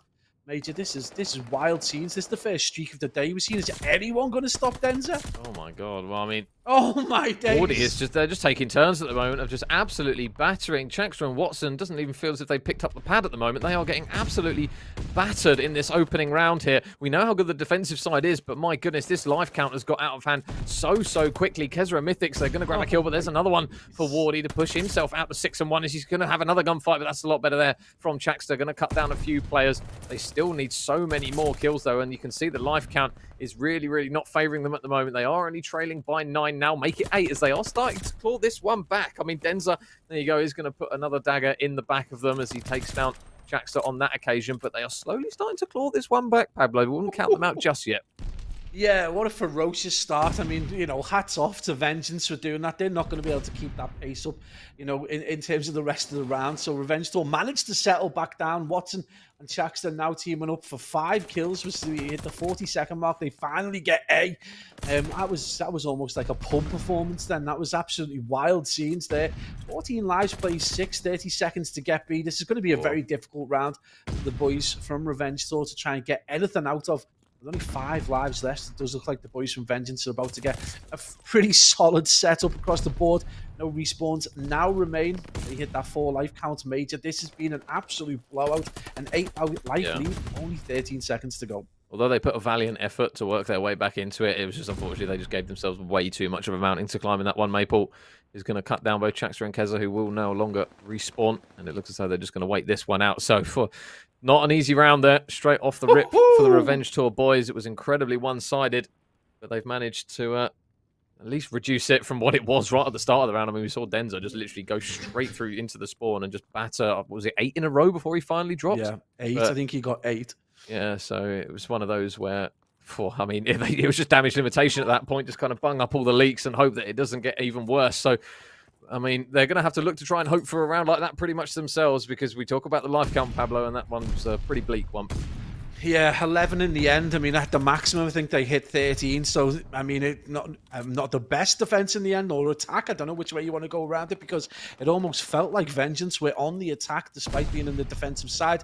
It does look like they've already made their way over to A, already about to hit the 2-tick mark, taking this in a much more conventional way. The aggression's still there. You can see that coverage across mid-map. And again, you've just got to feel Revenge Tour completely on the struggle bus. They've got the keys to the bus and they're driving it around Tuscan and picking up passengers on the way. This is an absolutely horrific performance so far. 25 lives to 29 as Vengeance just keep applying the pressure.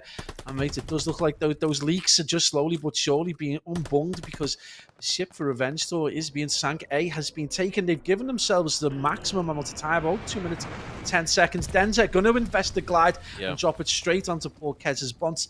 And as we hit the 2-minute mark, Major, still a lot of work to do, but they're looking very good for the money. They're just baiting and switching left, right, and centre. Denzer on another 5 streak. He's thrown a glide bomb out, but he's only 2 kills away, apologies, from getting another one. So this is getting really, really difficult now for the boys of Revenge Tour. It's just slaying after slaying at the moment. Kez's going to fly around the corner. Maple grabs 1 before Chaxter combines and actually grabs 3 alongside Watson as he's able to grab a pick onto Wee Man. So that is a little bit better from those boys. We know even with 2 minutes on the clock and a little bit of a life count advantage, it still can be incredibly difficult for the attacking team. One man that they haven't accounted for, though, is Maple. All the way around the back, he will go, so he might be able to disrupt a couple of spawns here. And if he gets this pick onto Watson, he might be able to open potentially the floodgates for his teammates to work their way. And Maple's going to pick off Watson, so out the back he goes, but he's going to get taken down by Chaxter. Good big brains there from him, as you come to expect, and good work there from the boys of Revenge Tour. Life count only standing currently at 4, but at the moment, Pablo, we saw the deficit they were in. They need a lot more than this to bring themselves back into it, really, if they're going to want that defensive side in round 5. Oh, man, they're going to have to get these picks. They're going to have to get the waves of attacks and deal with them. They're going to have to drop bodies if they want to even be in contention, because right now, Vengeance just looking very, very solid. They're not missing, and they're just bouncing 2 players. Wardy absolutely annihilates Keze. He does get dealt with. Yeah, Chaxter managing to pick up 3-piece up. So the resurgent young thug himself, the rock star of Revenge Tour, manages to go big. And, you know, from a position that he was in 0-5 at the start of the game, 14-12, Chaxter has come to life just at the right time, you might suggest, Major, as the life count ticks in favour of Revenge Tour, 15-14 with 23 seconds. And this has been a lovely comeback in terms of just a bit of a confidence boost for the team in Revenge Tour. Yeah, I mean, Chaxter's really pulled his finger out now. 9 in a row for Chaxter. Can he make it? 10 or double digits for the man himself. 10 in a row from Chaxter. Big moments there from him. We called him out for having a good respawn, and he has done it with absolutely blinding work there as he manages to finally get dropped. But, I mean, it's still a case of, even with that streak of Chaxter, it's still not looking great for the boys of Revenge Tour. They do get that defensive win, but, I mean, at the moment, I mean, at least they've got the glide bomb to hide behind with Chaxter, but life count's still a little bit bleak. It was only just, I believe, what was it, 3 potentially at the end there? Even with the, even with the work of Chaxter. Yeah. Yeah, they've got it. They need about, I think they need control to go to about 7 rounds if they want to be able to make it up at that pace. Unfortunately, they've probably still got a 9-player deficit, and that's a lot to think about when they've got to face off against Vengeance on the defense again. So, big moment right now. Watson is going to be there trying to get picks with the auto over towards that fire side of a hill, but it is going to be a slight tick over. It's not going to go the way Chaxter looking to continue that defense. 17 and 13. He's blown my mind. Watson probably needs to take a leaf out of his book and start to pick up some kills.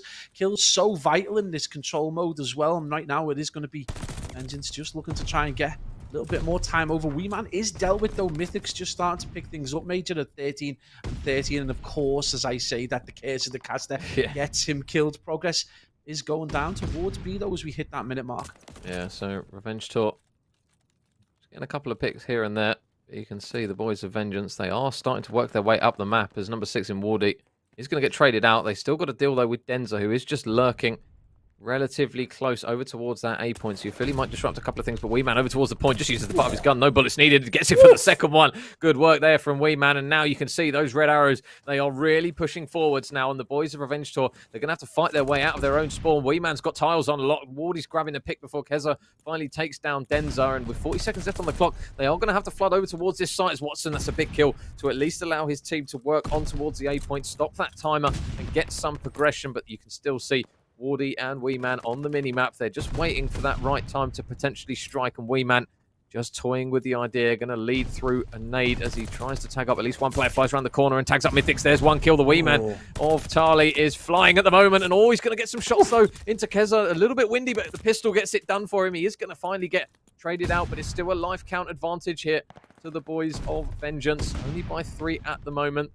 Boys of Revenge Tour do get that A point, but now it's the infamous B one, Pablo. I mean, there's still a lot of work to do. They have got so much. They're bunched up right now over towards tiles, and they're going to get dealt with. You can see right there. It's going to be Mabel and Wee Man just trying to get those picks in. They managed to get a few kills, and you can see again that kill feed. Just, I mean, since the start, it's been ominously red at times, except for the heroics of Chaxter. But again, that slow start, probably not just, I mean, in terms of a confidence knocker, that has got to be huge, that start that they had. Vengeance right now just looking to get set up, and again with some good coverage. B is slightly exposed. I mean, Major, we talk about it time and time again. They were able to get a tick over towards B, so you know, if they do get if they manage to get even like a 3-man wipe, or they manage to get a team wipe, if they stack that hill, I mean, I literally can hear Brody right now shouting, you know, stack the hill. If they can get onto that, they might be able to get those 2 ticks over. With 43 seconds remaining, only 3 lives, I think it's going to be very, very difficult. Yeah, I'm surprised that they didn't use the glide bomb in that, because if they had 1 tick done, all they needed was literally funnel players inside and get on the point. I'm surprised they didn't use the glide bomb, because realistically, the way the life count has been going, are they getting that defensive round? Probably not, unless they have an absolutely battering of a round here in round number 4. They're not going to get it. So I'm surprised they didn't use the glide bomb and just try and kind of work a Hail Mary, although it seems a bit lavish to kind of throw everything at it in a round that's looking a little bit bleak. I can't really see a scenario where they're getting that defensive side. So I'm surprised that they didn't opt to use it in that one, especially considering they had quite a lot of presence over towards that P5 as well. So if they obviously threw it out there, they would have been able to funnel those players in towards radio, in towards P5. They've obviously decided against it, which I know we can't really comment on telling these lads how to play the game, but I'm just surprised they didn't do it, to be fair. I thought that was probably their best shot at getting it done if they were going to get it done. Yeah, maybe a little communication issue. And again, a lack of confidence goes a long way to making spurious decisions. So you just don't know. And when you've got 3 players who aren't really playing very well, Chaxter, I mean, as much as his score looks great now, I mean, the fact that they got blown out so early in that first round really probably hasn't helped at all. So you don't know what kind of conversation. And this is one of the things we talk about in terms of chemistry and the ability to communicate. It's a new-ish team, Chaxter, coming in. So you don't know how that communication's going down. He might be super aggressive, could be a million different things, but right now that glide's still in the back pocket. The question really is, I mean, is when they do use it, is it going to be of any use, or is it going to be at a position where potentially they're going to be completely put to bed? You know, if they're getting put to the sword right now, again, it is 24 and 24 in terms of lives, but Vengeance just looks so very strong. Yeah, so maybe it's just a case of they've kind of resigned to the fact they will have that attacking rounds, and they're going to try and use the glide bomb at the next time when they get that opportunity. Because at the moment, life count's still relatively even, so they haven't done what they've really ideally wanted to do, which is kind of blow Vengeance out of the water in terms of kills. And Watson's still really struggling at the moment.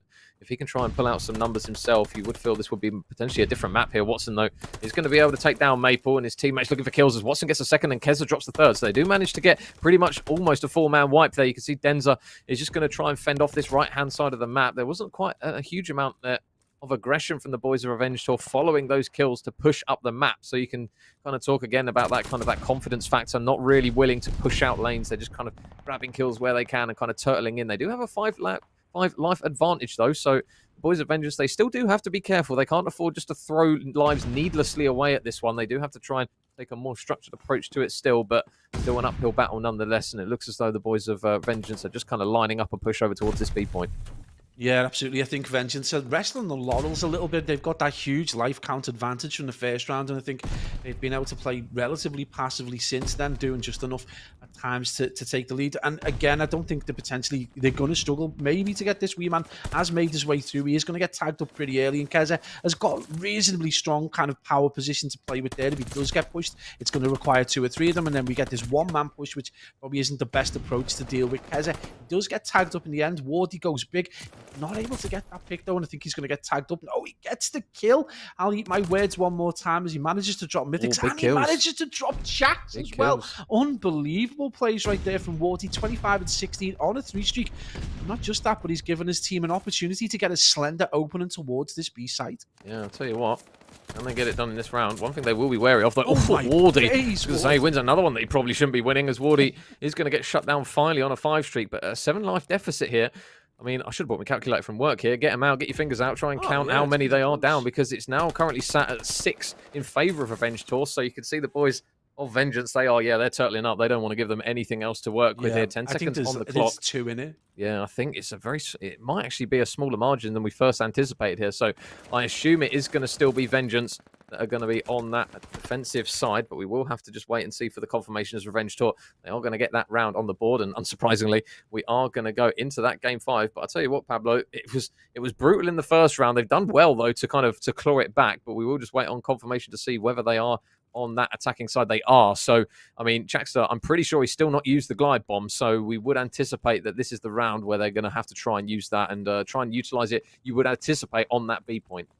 Yeah, absolutely. They're going to need to get some kind of control. I mean, you can see that split push. So they've decided, I think they probably read the fact that it's only been defended by 1 player. They've seen, over the previous rounds, the other 3 players have pushed through, but you can see number 8, rather woodenly, Denza is going to come potentially in behind him. This is a good opportunity to get a stack, though. We talk about this all the time. Just get on the point. And if you can get that one, this is going to leave A open. Where we see number 5 is going to be Maple. He's going to come in and try and deal with that player. He's not read that corner, though. It does get dealt with, so still plenty of time to deal with. You can still give yourselves a solid 2 minutes if they can maintain control of this A site. But Denza just still on a wander around the entire place, just killing players right now. He has gone around the entire geography of Tuscan in this round without being dealt with. Wardy finally doing the business. Yeah, Wardy has had an absolute blinder of a map at the moment. He continues just to roam around and really just win those important engagements that the boys of Vengeance need him to. So Denza on towards the point. Watson is going to be over towards that plat side, but there's going to be a few bodies there. Wardy,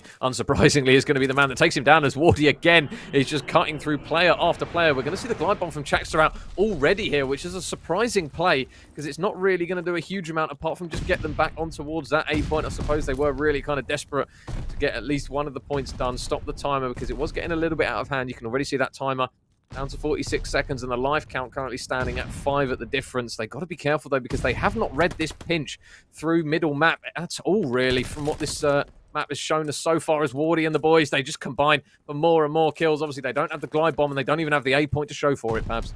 Yeah, I mean, it's the most infuriating thing about this is Denza has gone on a flank nearly every time he's spawned. At some point, he's gone behind them, and no one is reading the back again. And this time, it's going to be Wardy going into the back, and we know how well Wardy's been playing, but no one watching. He finally gets dealt with, so they have actually watched the back, but A point still not secured, and with 30 seconds remaining, I'm going to get drained back to 2 ticks. It's going to be incredibly difficult. Maple is going to have an opportunity potentially to come up behind a very desperate Revenge Tour, who are going to be looking to try and get as many bodies onto the point as possible. Oh. Pretty easy kill for Maple is going to get dealt with. So with 2 and a bit ticks remaining, this is a great opportunity. Wee Man doing everything he can. He does get tagged up.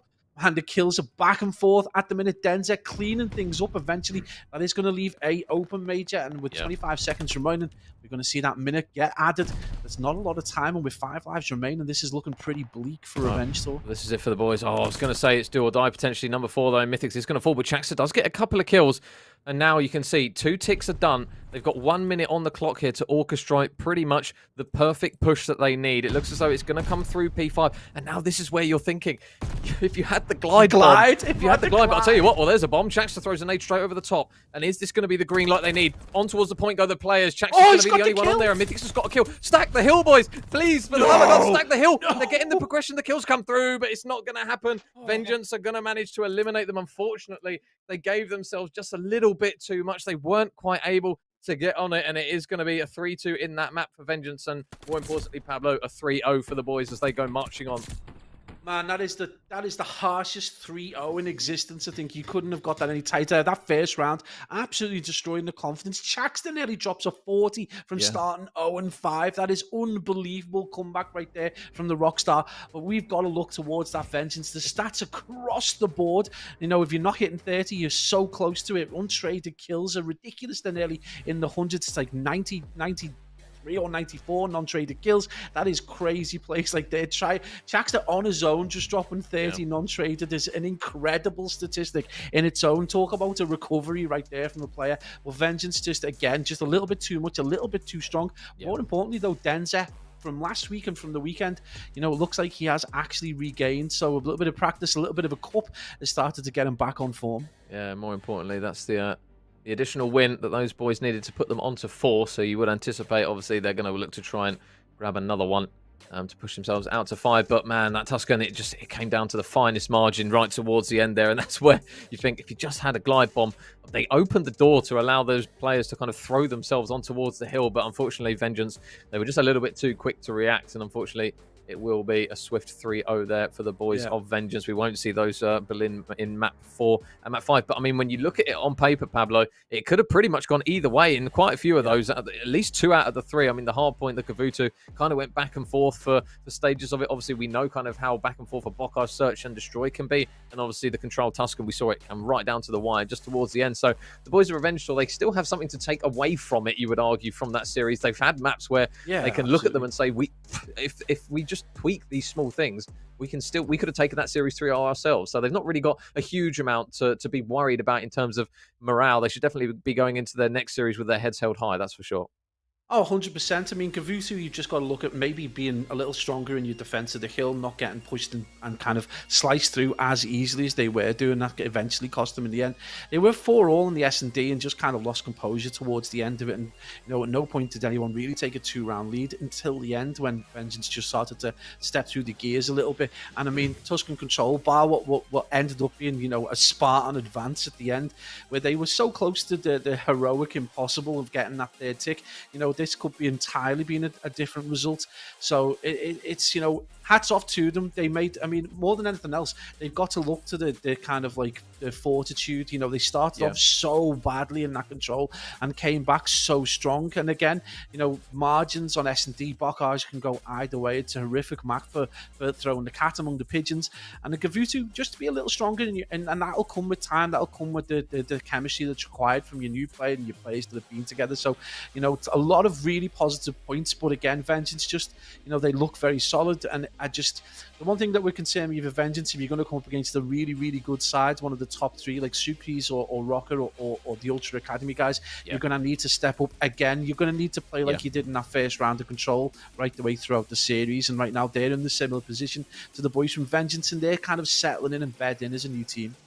Yeah, and that's the thing as well. Like their last two games are actually against Sukri's Bakery and Rocker, so it's good that they've got those 4 wins on the board. Their only loss is currently standing to the boys of Toronto Ultra. So to be fair to them, they're beating the teams that they're probably looking at and saying, right, this is the win that we need. We've got that win. Obviously, Vengeance now going to push themselves up to second place with that 4-1 record. Obviously, we're still waiting on the result of the Ultra Academy game. So they've done the work that they would expect to have done. It's now a case of these last 2 series that they will potentially have to play against Sukri's Bakery and Rocker is a case of, right, okay, can we pinch this one to get that all-important 5th one? Because obviously you're going to have the likes of Sukri's Bakery, who currently sat at 2-2, which by their standards, they're probably looking at those ones and thinking, right, well, we can have a better shot at this. Obviously, they've still got to go up against the likes of Toronto Ultra, the likes of Doge Nation as well, who are currently sat at the bottom of the table. So there's still a big chunk of teams that can make that 4th, potentially 3rd spot at the moment. But Vengeance, to be fair to them, they've done what they've needed to. They've got the wins that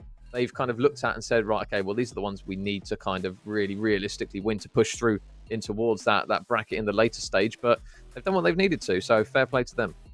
Yeah, absolutely. And I think now's a good time to play. I mean, Suki's Bakery is such a weird side. Sometimes they just look like the best team in Europe. They play absolutely unbelievably. All 4 players are on point. You've got Super as Mr. Consistent. Eric Boom can go off. And obviously, Yako's a real linchpin in that side, because when he, again, one of these players that when he plays well, the whole team seems to play well. Yeah. They can be such a Jekyll and Hyde side that it could be a good time to face them. And if you get the Jekyll and not the Hyde, then it could be a great opportunity for you to take the map and take that game that you probably were going into thinking maybe this is going to be super tough, or we might not get this. So it's a good opportunity. And again, I think we're going to be heading to this game 6 and game 7 with those 4 and 5, those places being potentially exchangeable during that last game. So we could be heading into another very exciting game 7. Yeah, I mean, we saw it at Elite Stages 1, where it was a case of there was still a team that was an incredible outsider, but if one team got one win against another team, like we saw with Moneyform of how they dropped out, they were pretty much the favourite to go into that slot.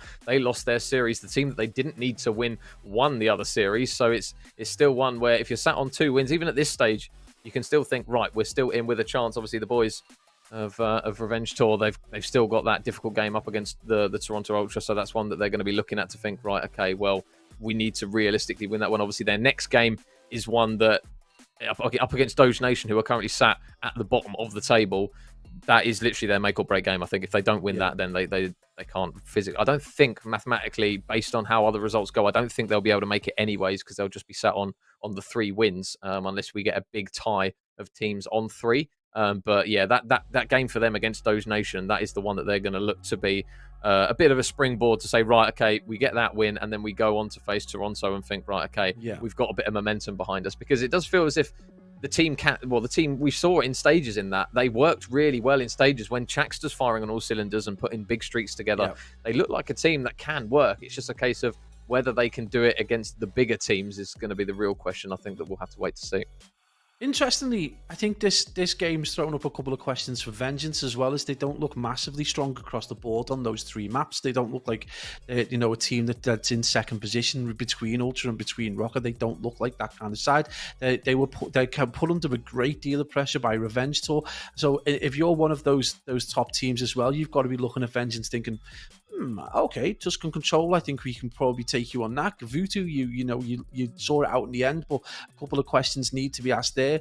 And again, that's another thing that maybe Vengeance want to go back and look at and just say, we may have won, but it wasn't in blistering fashion. It could have went either way, and that's questions that they need to answer respectively themselves. And again, it's the polar opposite of where Revenge Tour are, where they can go away and maybe look to the positives. So yeah, still a lot to play for. And again, inevitably it's going to come down to that 5 and 4 position, and just that potentially that game 7.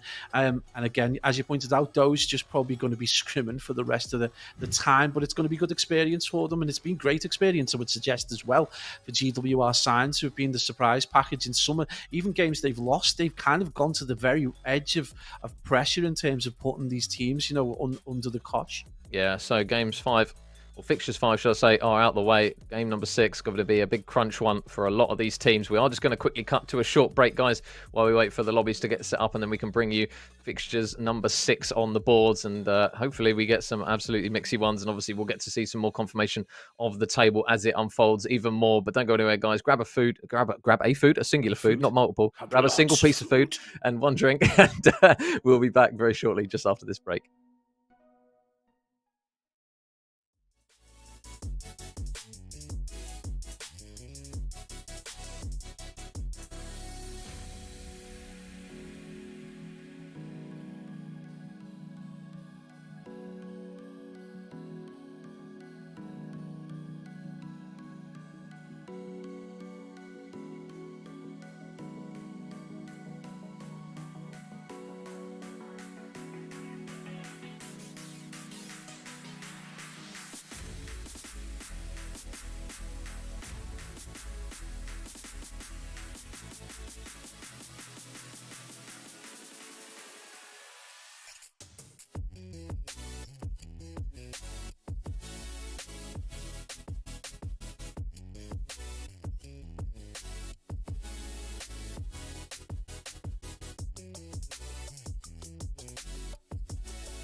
Ladies and gents, welcome back to Call of Duty Challengers Elite Stage 2 here in EU. We've got another banger on the cards here as we enter in towards fixture number 6 for these teams. And the boys of Toronto Ultra are going to be up against the Originals. And the Ultra Academy lads, Pablo, they haven't quite got it done yet. This is a really important game for them boys, currently standing at 3-2. And the boys in the Originals, we know they can cause an upset. They were the team that actually managed to help cause the upset the last time round. So this is going to be a big fixture for both of these teams. Yeah, it's not quite a mirror image of the previous round robin series, but it's as close as it's going to get. Looks like the Ultra Boys just trying to put themselves under a bit more pressure. Arguably getting through the most difficult 3 games, they head into kind of like the games where they're going to play slightly less, I would suggest, maybe capable teams, but Originals have kind of put them on the back burner before. So this is I would suggest, Major, this is a must-win game for Ultra Academy. You know, great performance at the weekend, but this is where it really matters, and this is where, you know, the Toronto Ultras and Org are going to be looking for you to do particularly well. So a bit of pressure back onto the quite capable shoulders of Steve Vortex. But I mean, I'm sure these guys can handle it, but it's going to be a great game, and you can see right there just how things shape up. Ultra Academy in third place right now, 3-2, along with a host of a few teams. Obviously, Sucres and Revenge still very hot on their heels. They're the 2 teams that are going to be looking potentially to either overtake them or take their spot. And they're up against the Originals, who haven't got a great record so far, but we know that they're capable of an upset. Yeah, and I think the main thing to highlight as well is from this you can see the Ultra Academy, they're currently ranked the best S&D and control team out of everyone in this league currently as it stands in the round robin, but their hard point sits them currently at 4th. So we've talked about kind of the impact that Beans has had, especially since coming to the team in terms of respawn, and we've talked about kind of the addition of Furious and how good he's been in Search and Destroy. So it's obviously apparent here that the addition of Furious has really come through for this team, and we'll see here the impact, especially even just in terms of kill to deaths. I mean, Beans, man, has been absolutely lights out for this roster, especially in those hard points ever since he's joined. Especially, I think I recall on Gavutu, he's been very, very good, always putting up incredible numbers, running that main AR role. And you just look across the board, really, he's obviously leading the charge in terms of KD, and it's surprising really to see that Mr. Stevie Vortex is the man that's currently the only one that's actually running negative numbers, so to speak. I mean, if anyone's going to be doing it and you wouldn't really worry about it, it probably would be Stevie, to be honest. But regardless, they're a roster at the moment that, although they've been very, very good and they're looking very, very good, are currently at a 13-7 map count, which has currently tied them for second. It's just a case really for these boys of they just need to get the series done, I think, at this point, because they're currently sat on 3 wins. We know the importance of hitting 5 so that you guarantee yourself that slot, almost, so to speak, in the next stage in the bracket. So it's just really important that they put all these stats, which look very, very, very good and very promising, to the forefront and really see out these series. Well, I mean, it's interesting that you say in terms of how promising the hard point. Obviously, you can see it's 3-3 there, so upset's definitely a potential there for the Originals. Originals just put Rocker to the sword on their S&D, the only S&D they managed to play in the series where they got beat 3-1. So this could be a hell of an S&D battle, and we know just sometimes we get this kind of weird performance coming out of the Ultra guys. They're sometimes very slow to start. We do tend to see these kind of deficits at the start of hard points in particular. So this could be a good opportunity for the Originals to put that to bed. But you are right to point out this is definitely the spiciest Beans that we've seen so far in quite some time. He's absolutely putting people to bed and putting them to the sword as well. It's just been a really good performance for him.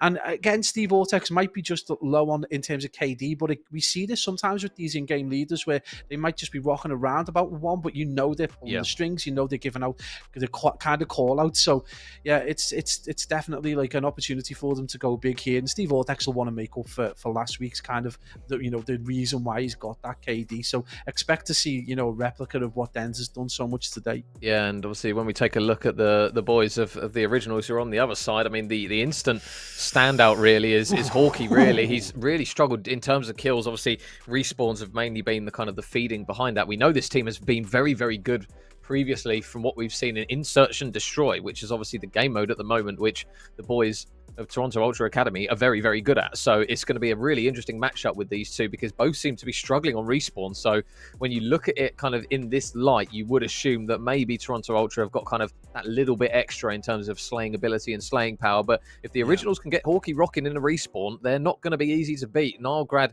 and Raffi especially, we know kind of they've been very consistent across the year. They've kind of peaked in towards that top 3 area of Europe. They just haven't really quite been able to push on. And you think that if Hawkeye can manage to help construct a bit more in terms of slaying and numbers in these respawns, in the control, in the hard point, then they'd definitely be able to kick on a little bit more.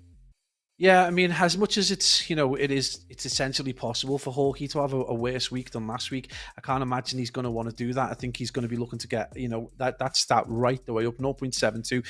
Despite the argument that you can have that you don't necessarily need to stat pad and you can still win games. Well, I mean, there is a certain cut-off point where that starts to become a detriment to the team.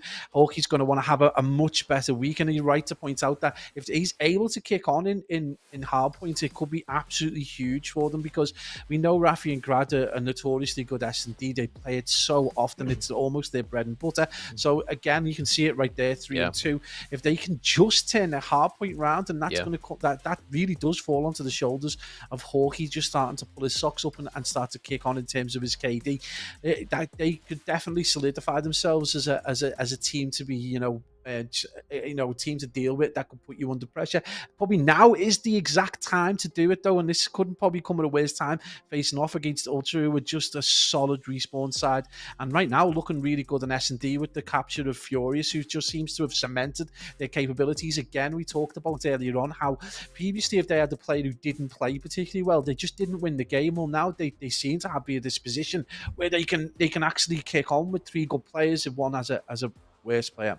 Yeah, so obviously the first player that we will take a look at here is Mr. Beans. I mean, we've seen how lights out he has been so far in terms of KD across the board, but it's actually going to be his search and destroy and his control KD that actually pips the whole lot. So he's been obviously the most recent, or one of the most recent additions alongside Furious. Furious obviously being the one who's the most recent out of the lot. But at the moment, you cannot fault the impact that this man has had in the team, especially just in putting numbers up. I know we talk about stat padding, and it's not necessarily the most important factor, but you can't fault when somebody is bringing this amount of slaying power to a team.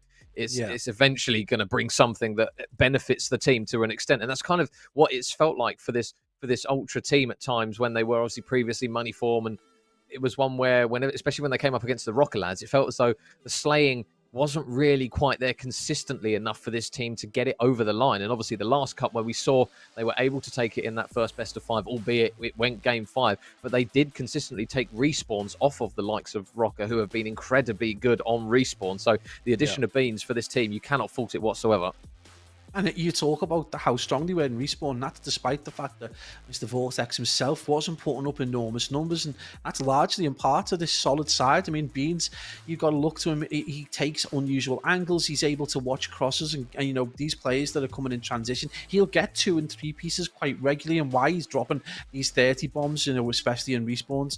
And then you take it to the S&D where they're looking just as solid, and he's contributing really, really well in that as well. So it's like they're just a difficult side to deal with when you back that up with Harry, who's an absolute beast in S&D, dropping 16 kills in the game on the weekend.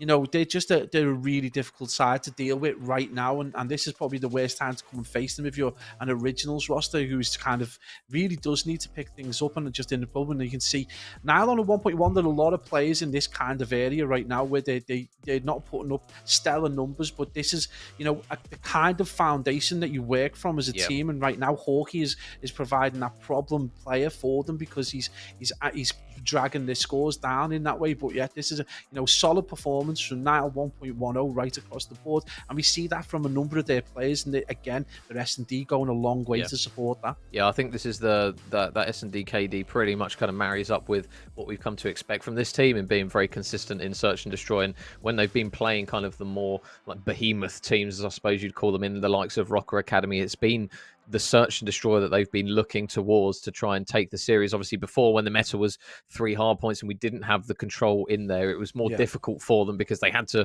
physically take a hard point off of a team. But at the moment with the control, if they can pinch a control and then run through teams with their search and destroy, and we know the ability that this team of 4 has got behind them with it, it's definitely something more that they can lean towards. It's just a case of can they get it done in the respawns, and obviously Nile is one of those players who is more kind of leading the front line, so to speak, in the respawns as we take a look at our map set. And it's one, Pablo, where it's not exactly the most fast pace of map sets. We don't have a Bocage in there. Obviously Tuscan, we know, kind of is more like that middle ground between pacing, but as we flagged up the Originals, they're definitely at least going to be looking towards the search and destroys on that Tuscan, on that Berlin. We know kind of how good Toronto Ultra have actually quite looked in Search and Destroy. So they'll definitely have to be on their A game for this map set at least.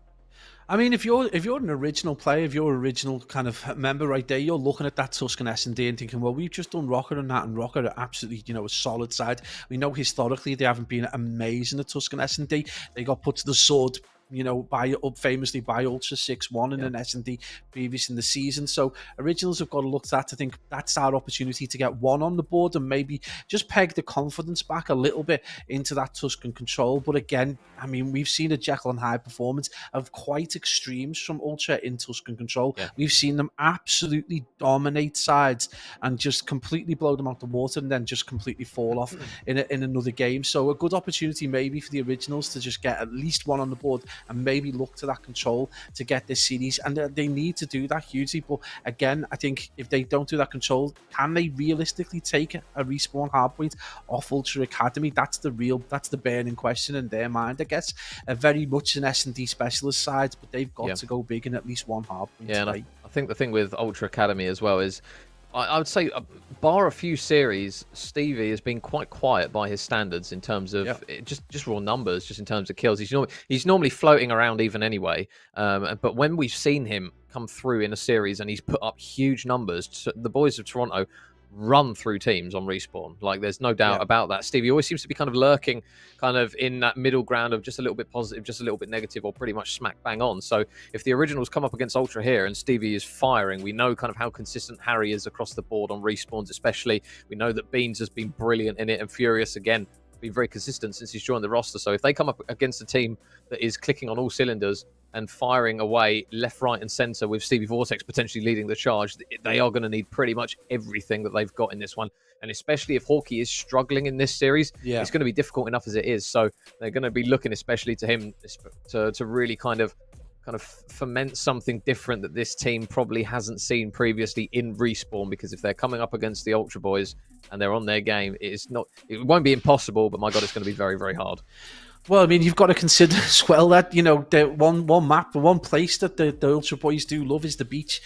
Spades and deck chairs at the ready, because they have done some absolute damage to every team on Gavutu Hardpoint, including Rocker. So, their first map has got to be, you've got to come at them strong. You've got to look to put them under pressure, because you've got to go into your map 2 S&D with a great deal of confidence. And if you can get even close, get yourself pushed over that 200-point mark, because, we've seen how slowly Ultra can start, even on Gavutu. They can go 100 seconds behind against anyone and come back really strong. So, you've got to come out flying at them, but not just that, you've got to stay consistent to do that. And that's the one factor really that separates you would say the top 3, is their ability to just maintain that pace and maintain that aggression for the entire map, and then push that through to the entire series.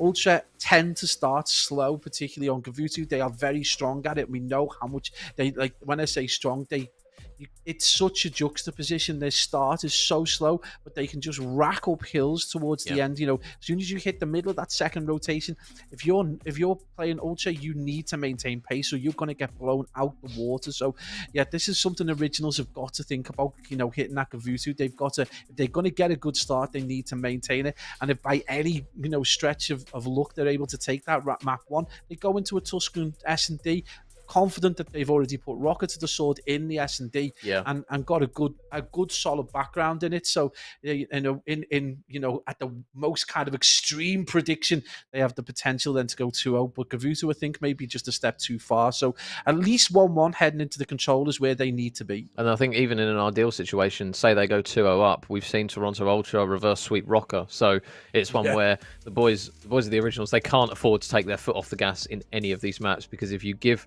the boys of Ultra even just a sniff at a series, we know exactly what they can do, regardless of the map type, regardless of what the physical map is. Even if you say, oh, it's a Bocage, you never know. As soon as you guys start to see these lads get momentum and start to get going, like you talk about kind of the main hills, especially on a Gavutu that we talk about, the P1, the P2, especially right off the rip, we've seen Ultra so many times maybe be 40, 50 seconds down by the end of it. But then if they get their teeth into that P3 and P4, they are so good at controlling those hills and also controlling the next hill after. We've seen them multiple times, especially with the likes of a Berlin, where they'll be ahead on a hill, they'll have the rotation, but then they'll also hold a hell of a lot of time but still have someone on the rotation. And I think that's where kind of the big brain plays of the likes of Stevie, who's been doing it for so long now, kind of orchestrating the players to be an incredibly efficient team, especially when you've kind of got the raw ability that like Beans has got, but you've kind of got Stevie almost helping him behind the scenes, and as an organization as well, with kind of the backing they've got from Toronto Ultra, they will literally have, you would expect every single hill extremely efficient at the least. It's a case of, right, you may come up against them and they might not be shooting as straight as they normally are, but you can damn well guarantee they will probably have someone on rotation, if not two people, ready to go on the next one. And that's what we always laud the Rocker lads for, right? We always say how good they are at keeping one or two players alive and sending the rest to the subsequent hills thereafter and win the rotation. But Ultra Academy, especially as of late, have been incredibly good at doing that themselves. Yeah, this is one thing to look out for, particularly Steve-O coming on the flank straight away, getting a pick. He does get downed, and you're quite right to point out this is one facet of these top two teams in Rocker and in Ultra Academy, is they mightn't be having a great game in terms of kills, but they will be the most efficient in terms of rotation, committing correctly to next hill, and doing great work on old as well. They will battle you for scrap time as well. Right now, it is going to be a great start, though, for Originals, but major worryingly, we have seen this before. Finally, it is going to be the Ultra Academy who get control of P1. And a really nice start from Originals, though. Rafi putting up a nice 4-piece to start, and again, 28 seconds, though. Is it going to be enough? Because right now we can already see that battle in P2 going down towards both, as both teams start that ward of attrition in the middle of the map. Yeah, number 7, Steve-O, is actually going to be the lone man over towards the hill. Harry is going to be coming over to reinforce him, but it looks as though Steve-O doesn't need the help. So this is the thing we flagged up, and we started to think, okay, if Steve-O comes out the gates flying and he starts slaying through the Originals, it might be a bit of a worrying time here, and it will go over towards the P2 with the Ultra Academy lads pretty much ready to go. We're just waiting for those gunfights to come through, and Rafi's going to grab 2. The nade's going to pick off 1 as well, but another double comes through from Steve-O. And it's so odd seeing him with an automaton in his hands, but we know what Gavutu's like. And Steve-O, again, another important pick to take down those players that are just trying to transition over to help those players in the hill. But it looks as though the early stages of this P2, Ultra had that start. They were having bodies there, but it looks as though the boys in the Originals have got a few numbers over there, one of which will drop. But Steve-O, at the moment, he's just really commanding this next side of the map. And this is what we talked about, Pablo. That P3, that P4, Ultra are very, very efficient at it. And you can already see the presence they've got over towards that gun side, over towards P1, just commanding middle map and not allowing anyone from the Originals over. Yeah, they've managed to give the Originals a tiny bit of scrap time, but look at that control they've got over towards P3. You've got to break through a number of different players, and right now, at a point there, Beans, Harry, and Furious, we're accounting for 6 kills while Steve-O was on 9, so putting the feet up, you would suggest at the start. Now they've got the lead. This is looking quite ominous, and one thing you pointed out earlier on, and one thing we do see from this Ultra Academy side, is you watch, they've got this ability to, you can see the setup, it's perfect. They're going to get a ton of time on P3. They've already owned 30 seconds of it. It's going to be, 4 or 5 or maybe even 10 seconds now before the guys from the Originals are going to be able to set up another attack. They're going to have to chalk this hill round and about now and get set up for P4, and that's exactly what Ultra Academy can do to you. Now, we've seen them get blown out the water at the start, but now look how strong they are, man. They've done this in P1. Yep. Major, this could be a really difficult Gavutu for the Originals if they don't get back into this game very, very soon. Yeah, credit where it's due, though. Ultra Academy, they actually sent quite a few players on a couple of occasions through to the next hill to try and get ready and get set up, and the Originals, they just pretty much slammed the door in every single one of their players' faces, so the new hill will pop. They have got Rafi just located around these middle steps as Harry manages to get a pick onto him. So now, where are these boys of Toronto Ultra going to push down? It looks as though the right-hand side of the map is going to be the choice, down this beach side and potentially to try and flip a few spawns out. Hawkeye, though, the man we flagged up, is going to get taken down to the back, and now that's the green light for those purple arrows to get round the back, and you would assume that those spawns are going to come in, and they will. So Harry's going to spawn in the back for those lads. The Originals now are going to have to fight from that less preferred position with those spawns coming up close, and it just feels as though it might be a matter of when Ultra manage to push through. But at the moment, to be fair to them, the Originals, they're winning all those important gunfights. Yeah, that biggest gunfight, though, was one Hawkeye needed to win over towards the back of P4, and he lost it in quite some style. Beans going absolutely off and taking his head clean off, and that's going to, great comeback from the Originals to retake that hill. It is unfortunately going to allow the boys from Ultra Academy to get set up quite nicely for P5. You can see that spread they've got, looking to get players in transition. That's an awesome kill, though, from Niall as he drops Beans over towards that lower bridge area. He does get dealt with, and again, we see Harry and Furious just team up to stop that early push, and that just just shows you how important that initial spread is, because it's given them an opportunity then to back up to P5, where they've been able to get like a free 15 seconds almost without any real challenge. So great plays from the Ultra boys, and you can just show, again, this is such a sea change from when we watched them earlier in the season. The support coming through from the organization, that stability really going a long way to solidify this roster.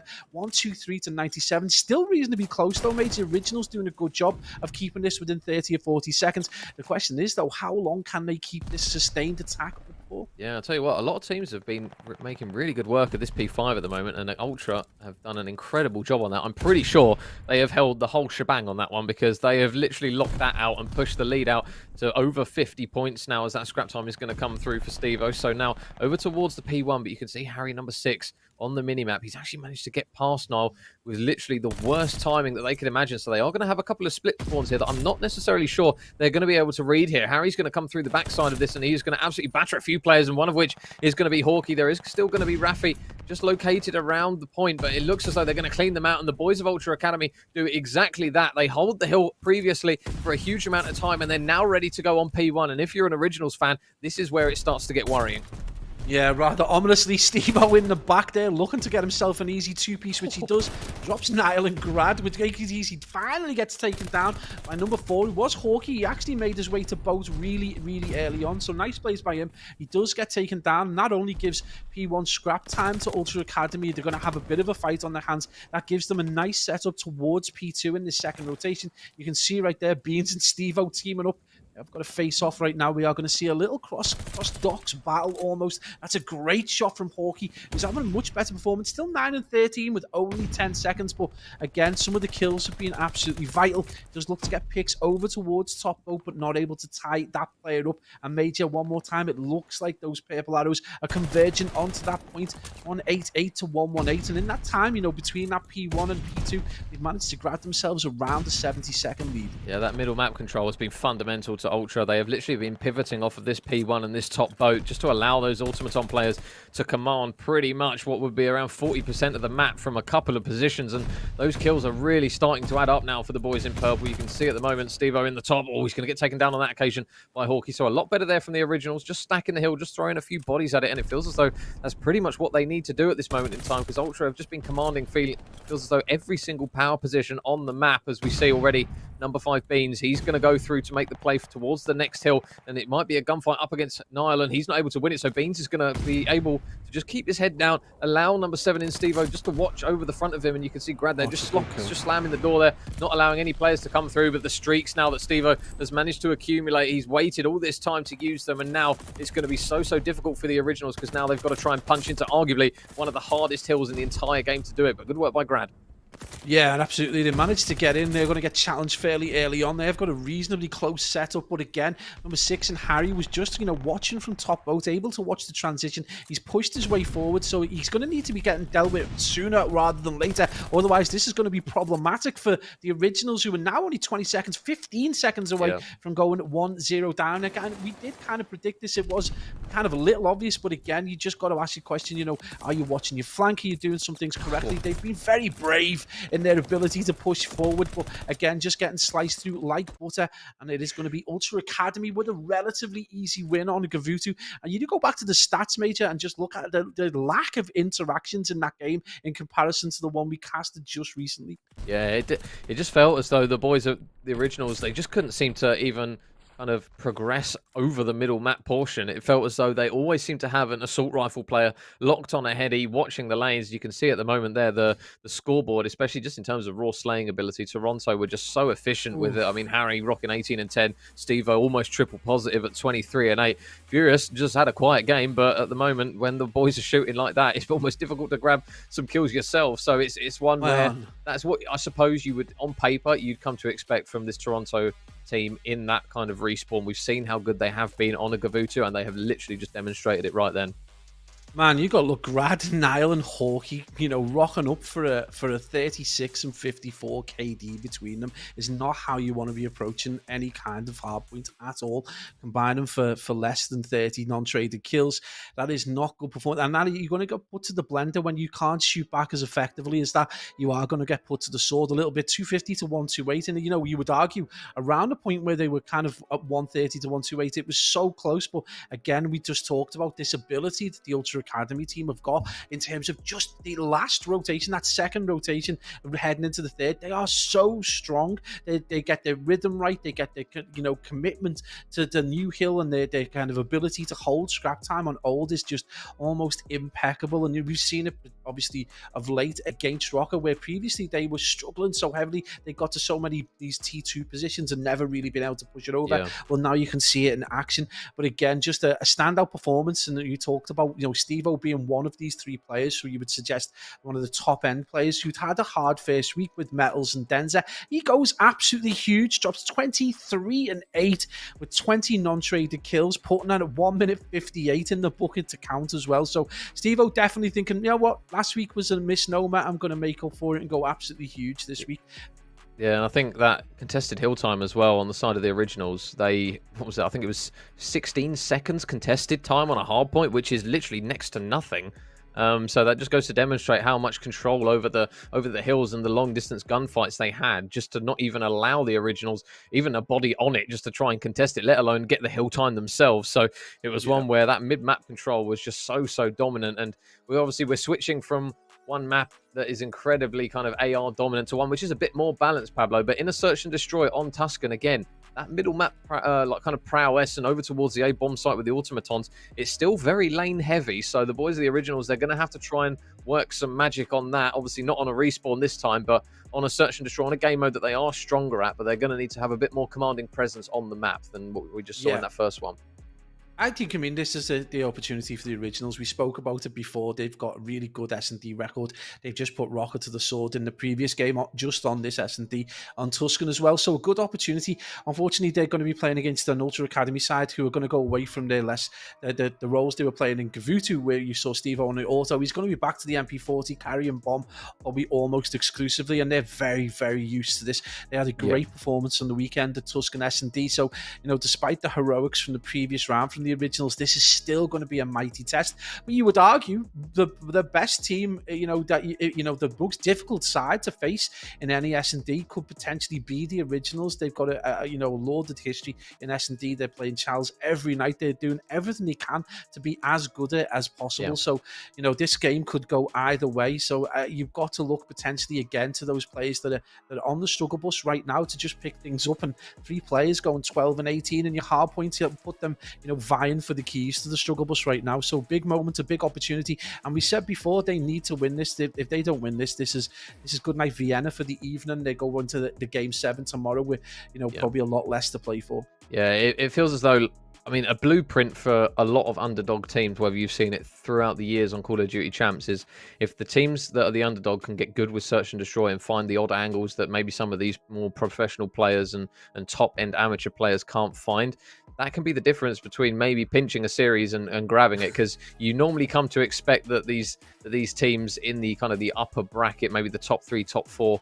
on respawn, there's a reason they're there, because they're very, very good at hardpoint. They're very good at control. So with the boys of the originals, they're doing it the right way in that they're almost like finessing and kind of making their search and destroy as effective as they possibly can. But you're definitely going to look, especially after that hard point, you're definitely thinking, right, okay, if they don't get the search and destroy here, this is going to be a hell of a difficult series. Don't underestimate the lads by any means. They can still pull their finger out and work some magic. But if you're not taking that first respawn and you're not taking kind of the more underdog game mode, I suppose you would call it, in search and destroy, because we know kind of how certain teams can play it, and you can almost get some really good timing, or you get some really good fortune in one of those rounds that could potentially see out the game rather than lose it. You're just looking at them and thinking, right, okay, boys, you need to nail this search here, which is not easy to do on a Tuscan.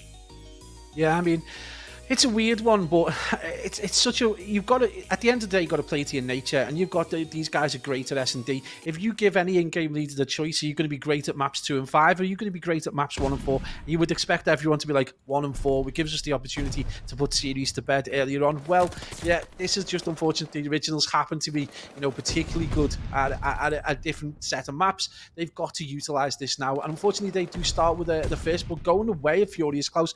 But Major, we know how important first bloods are on this map, unlike maybe Bocage, where you can get away with a 3v4 if a player does able to clutch up or get 2 kills. Well, they've lost 2 players now, as we see Hawkeye also drop. We do see Niall manage to get back, but as you hit 24 seconds, Major, right now it's not looking great for the boys in red. Yeah, this next pick kind of needs to go in favour of the boys in red here.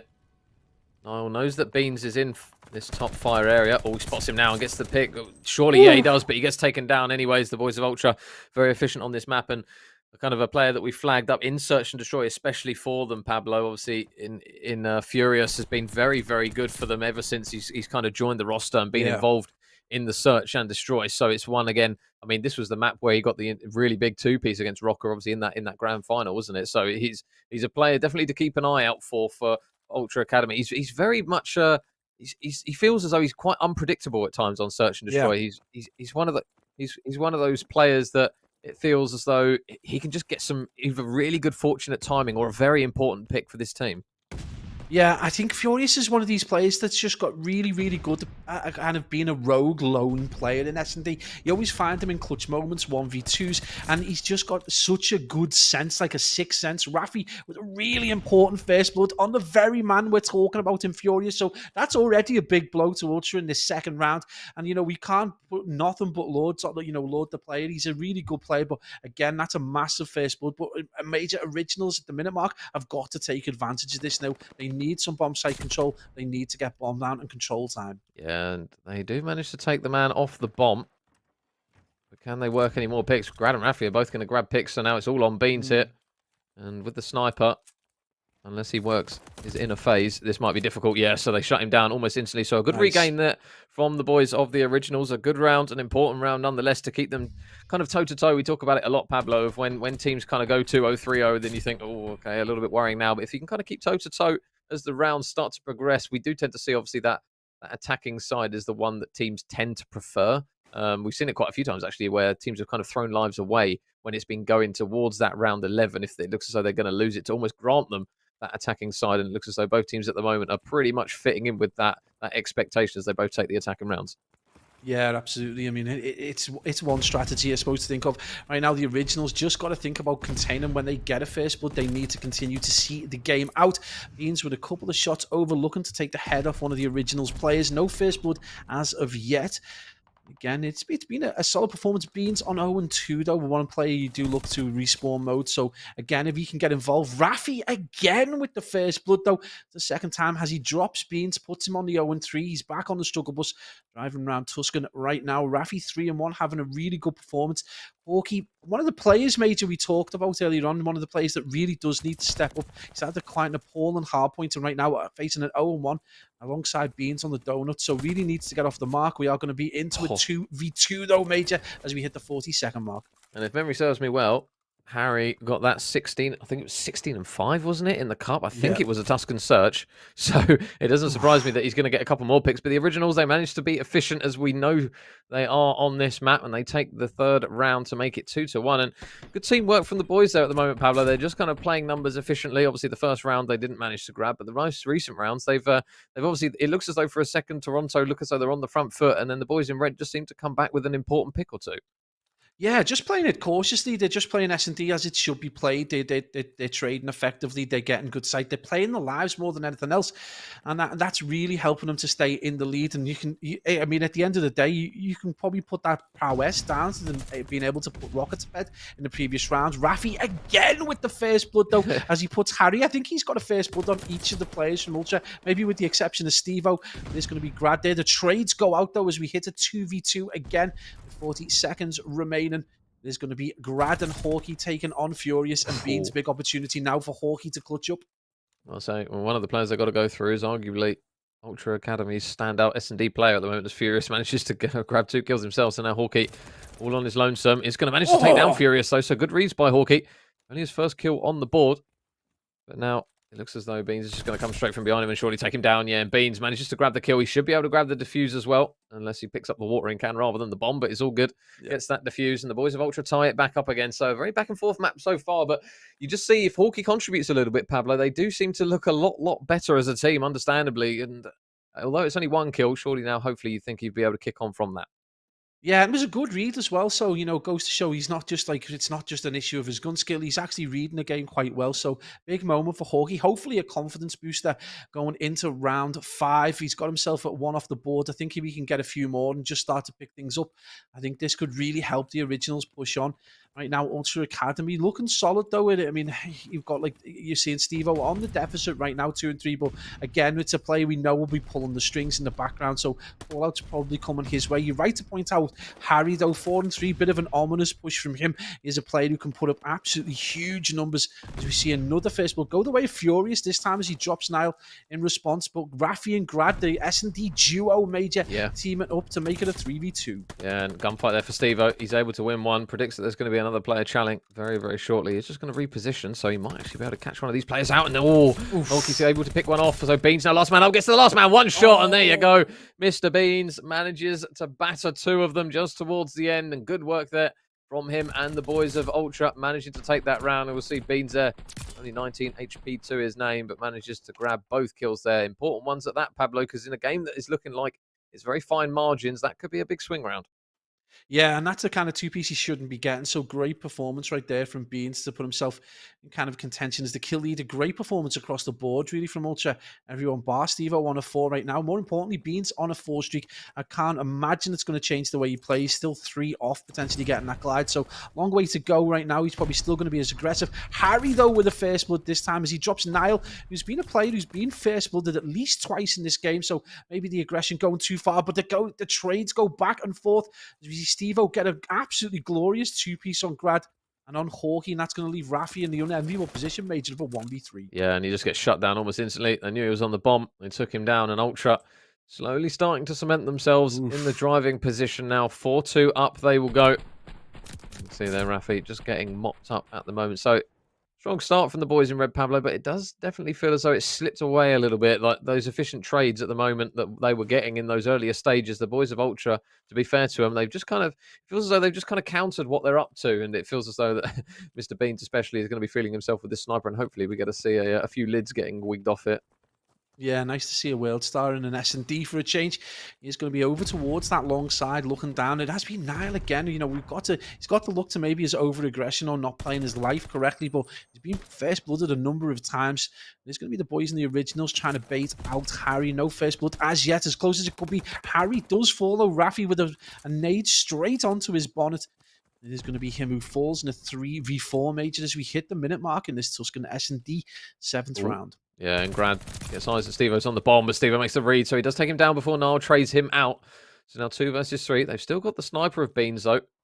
I don't think they're going to anticipate that he's going to try and get this bomb down pretty sharpish here, and Furious might get some really good timing in towards top church. He's going to headbutt pretty much, literally kiss Rafi straight on the forehead, but Rafi makes him pay, takes him down with the pistol, and now it's all on Beans. He will fall, and it will be another round on the board for the originals. So there you go. We called them out for trying to coordinate a bit more in terms of teamwork. That's exactly what they do. And although the boys of Ultra were outnumbered, still not an easy feat to take them down, and good work there from them once again. Yeah, really nice slap back, and they needed that round. You can't let that get too far away. It starts to become kind of psychologically kind of draining if you find yourself a few rounds back. Sorry, but Original's really nice, coordinated play as well, a little bit slower. Sorry, guys, I'm going to choke. You're choking on all the talent, Pabs. It happens to the best of us, mate. Beans is one-shotting you with that sniper. Yeah. So we're going towards round number 8 now. Ultra Academy going to be back on the defensive side, so we'll see how they decide to try and set up here. Obviously, the typical stuns and nades going to get lobbed straight over the top, and Steve-O's actually going to get the first blood onto Nile again. So we kind of flag up and highlight the importance of nades, especially on this map. But Grad's actually going to grab a couple of kills himself. So all of a sudden now, Ultra are seeing themselves heavily outnumbered. I assume Beans might still be rocking that sniper, and Hawkeye, is he going to see the glimpse of it and the little shining light potentially at the end of the tunnel before he meets his maker? And it's going to be Harry that actually takes him down. So it is now a 2 versus 2. That bomb hasn't gone down just yet, though, Pablo. So the originals, they're still going to toy with the fact of that you see that bomb being dropped in a pretty awkward predicament there for those lads to try and still get the bomb down, but a big pick from Grad. Yeah, and it's Rafi and Grad. We know these are the solid S&D duo at the best of times, so good opportunity for them to tie things up. It's going to be Harry in the unenviable position of having to deal with them.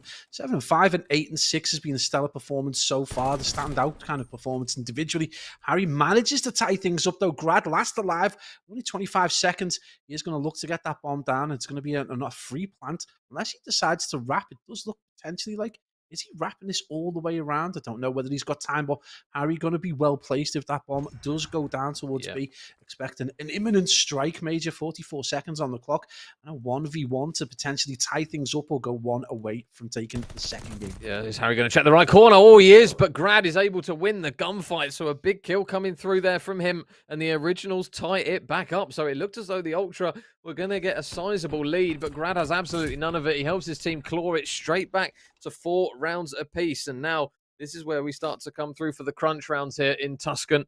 We'll see now how the boys try and play this one. We've seen a few attacking rounds over towards that A site. We've only seen a couple, though, or at least a couple of attempted ones over towards B, but that B push eventually paid off for the boys of the Originals. Yeah, it's one of the, again, although we saw a couple of plants in Bocage, B just remains one of the less kind of popular bomb sites to choose. It's obviously very difficult to get any control over and really does require 1 or 2 picks. Rafi again with the first blood, this time on Harry. You've got to look to those statistics for the Originals. If they are going to win this, again, another pint required for Rafi on the table, as you think he gets his 4th first blood of the game, maybe. But again, he is going to be lurking around you between him and Grad, just looking to maintain that middle control. 30 seconds remaining. It is 3v3, Major. Yeah, there's number 3 in the back, though. Steve-O's going to have 2 players pushing him. But I'll tell you what, if he can just stay alive here and be a pain, he's not going to allow those players to progress up into the high ground. And Beans, never mind, he just comes down and joins the party. He takes them both down. And now Niall is all on his lonesome. 13 seconds left on the clock. It doesn't look as though he's going to even try and stick the defuse here. So you would anticipate that he either gets dropped very, very shortly or the bomb just blows him up. And it's going to be the explosive rounds coming out the barrel of Beans that takes him down. So Ultra going to take that match point advantage now. Only 1 round away from going 2-0 up in the series. And this round, Pablo, although we talk about pretty much every map being an important one, you feel as though for the Originals, they need to try and at least take this map as we spoke about just before the game got started. But now they need 2 rounds on the bounce. They can't drop anymore. Yeah, absolutely. If you're a betting man and the boys from the Originals lose this particular map, you would have to have a strong case for the Ultra Academy potentially taking the series 3-0. We never like to write a team off, but the sheer strength of the respawn and the killing capability in the team in purple, it's been proven time and time again. Harry gets the first blood. Steve-O manages to drop Niall. Grad does fire back as he drops Mr. Vortex. It is going to be a 2v3. We're at the 1 minute 13 mark, and the boys in purple are just going to look to reposition back up and potentially get themselves into a less kind of difficult position. There's going to be this triple push over towards the left-hand side. Grad and Hawkey in a very difficult position right now. Yeah, I think they realised that Grad was over towards that well side, so they're just going to play numbers and trade him out, and that's exactly what they do. Furious is going to take Grad down, so now all on Hawkey. 1 versus 3 is required here to keep his team's hopes alive. But he just flies out the door. Ultra make the perfect read. They take him down. They take the map. And more importantly, Pablo, as I start to choke as well, they take it 2-0 now. Man, you got to get the water inside your 6-4 Ultra Academy, taking our breath away one more time in a game where they were, potentially going to come up against the banana skin performance from the Originals. They do the business despite the heroics of Rafi's first bloods, despite 5 first bloods, despite the heroics of Grad as well. 10 and 8, a team performance from the Ultra boys put the guys from the Originals to the sword, and they're going to go 2 up in the series and go into a Tuscan control where they're going to honestly be the favourites. They're just so strong in the slaying department.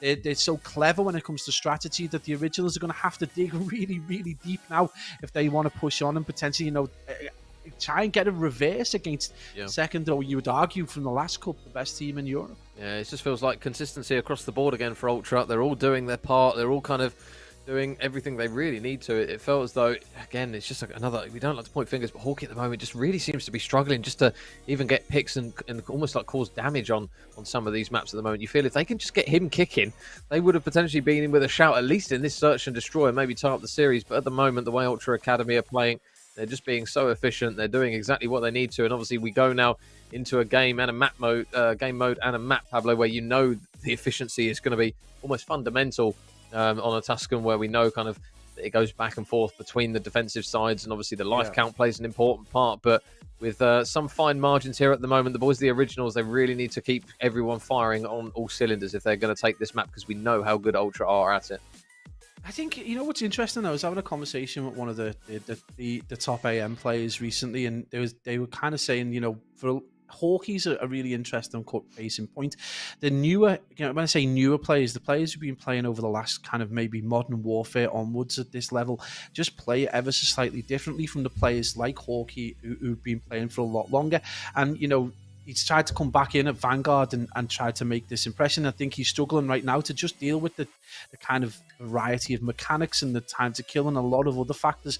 And also, fundamentally, there seems to be an opinion that this game is slightly different to play, and potentially Cold War maybe as well, in terms of strategy and tactic. Like, newer players play it completely differently, a lot more aggressively, and kind of not that kind of caution and strategy that you might have seen in a Black Ops 2 right the way through to maybe like a Black Ops 4. So it's interesting to see, you know, some of these players that have been playing for a long time potentially on the struggle bus, and we're seeing a lot of newer players coming through. But I think Hawkey's probably got the capability to bring this level up. It's just not happening for him right now. He's been unfortunate that when he has been on the main screen, it's been against some of the best players in Europe right now, but he is one player, and he's going to probably say it to himself as well, that he'll probably just try and kick on and just do the best he can.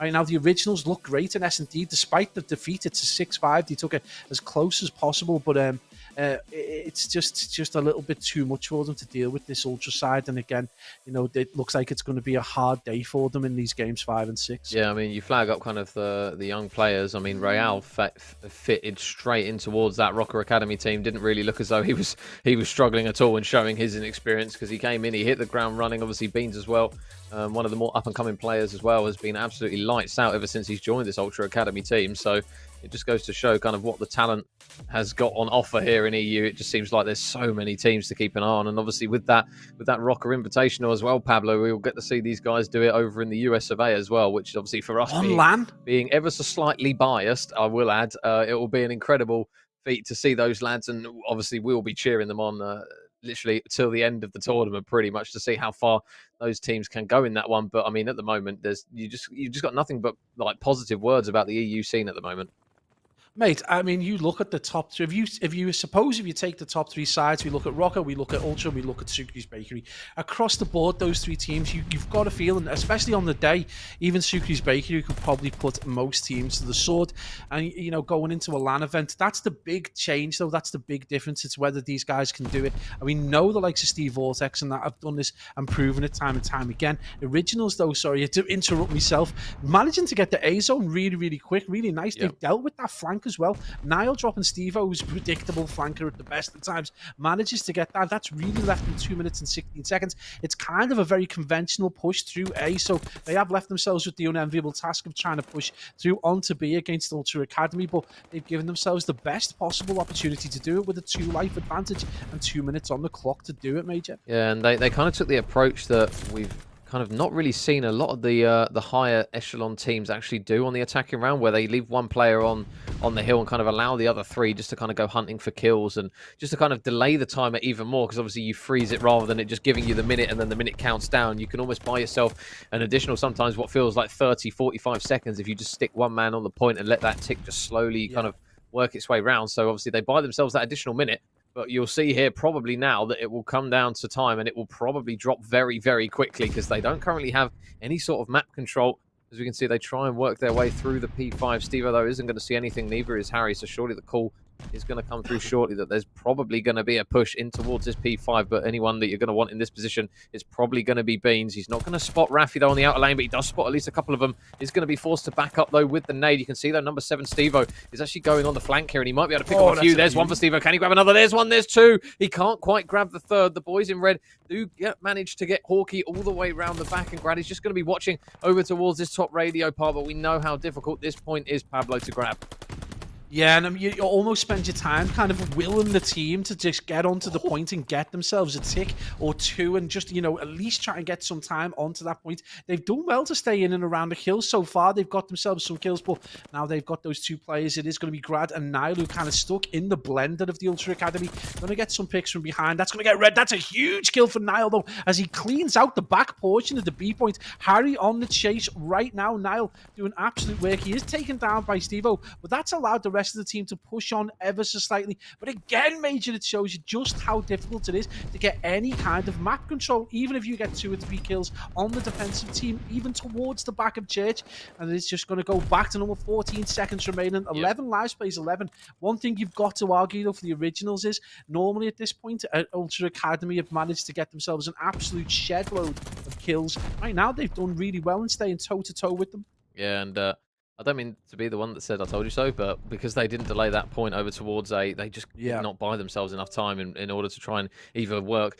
Because when you're attacking, you either flood the point and you stack the point, or you play lives and you try and get that defensive side to knock a few lives down so that you can then either win it on lives or make them play kind of a bit more cautiously. But the originals, unfortunately, they just weren't able to buy themselves enough time in that round. And again, Pablo Hawkey at the moment, he just doesn't seem to be clicking at times on some of these respawns, especially. And at the moment, again, it shows. You feel if he can just get grabbed pretty much or break even, it feels as though the originals will probably end up swaying some of these rounds.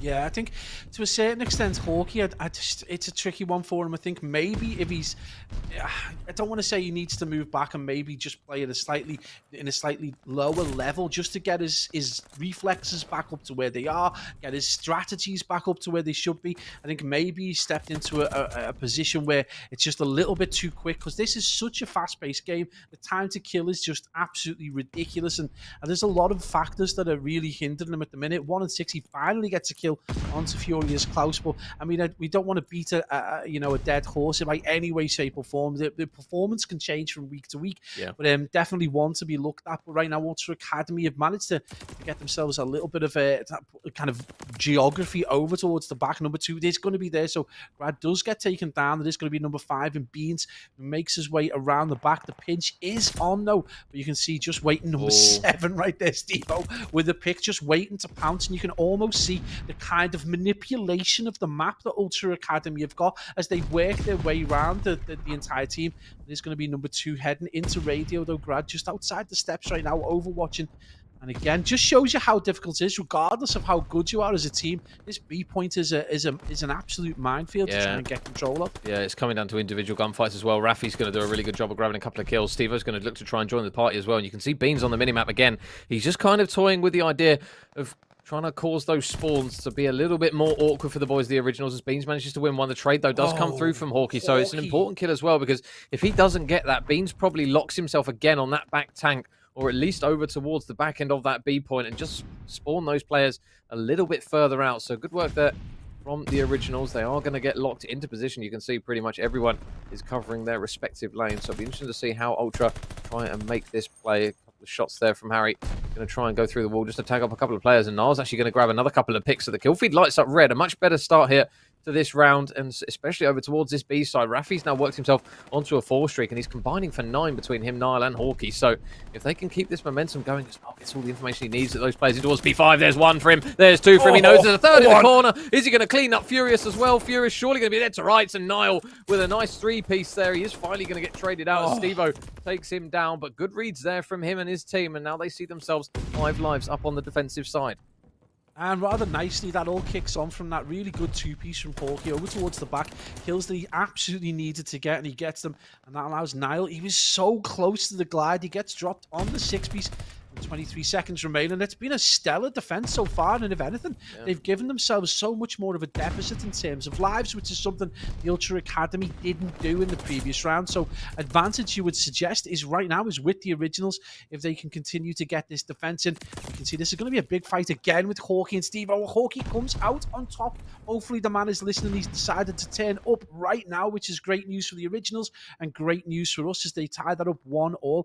Now, Major, we've been in this position before or with Ultra Academy. And when they get into this place where the score, maybe in terms of lives, isn't on their side, they go absolutely crazy. We saw them drop maybe 12 or 13 kills previously in one round, so maybe expect them to go absolutely off now. Yeah, one thing that we know they're also very good at is getting that B point. So obviously on this round, they are going to be on the defensive side, so we'll see whether or not they can have an absolutely monumental defensive one. Whether the Originals are just going to try and keep some reads onto those players that are potentially trying to work the flank. You can really see Steve-O, just the lone man over towards B. Might work his way through that P5 as Hawkey's just going to be watching over the top of this P1. There are a lot of bodies here. You can see again, though, he's got a lot of help in the form of Grad.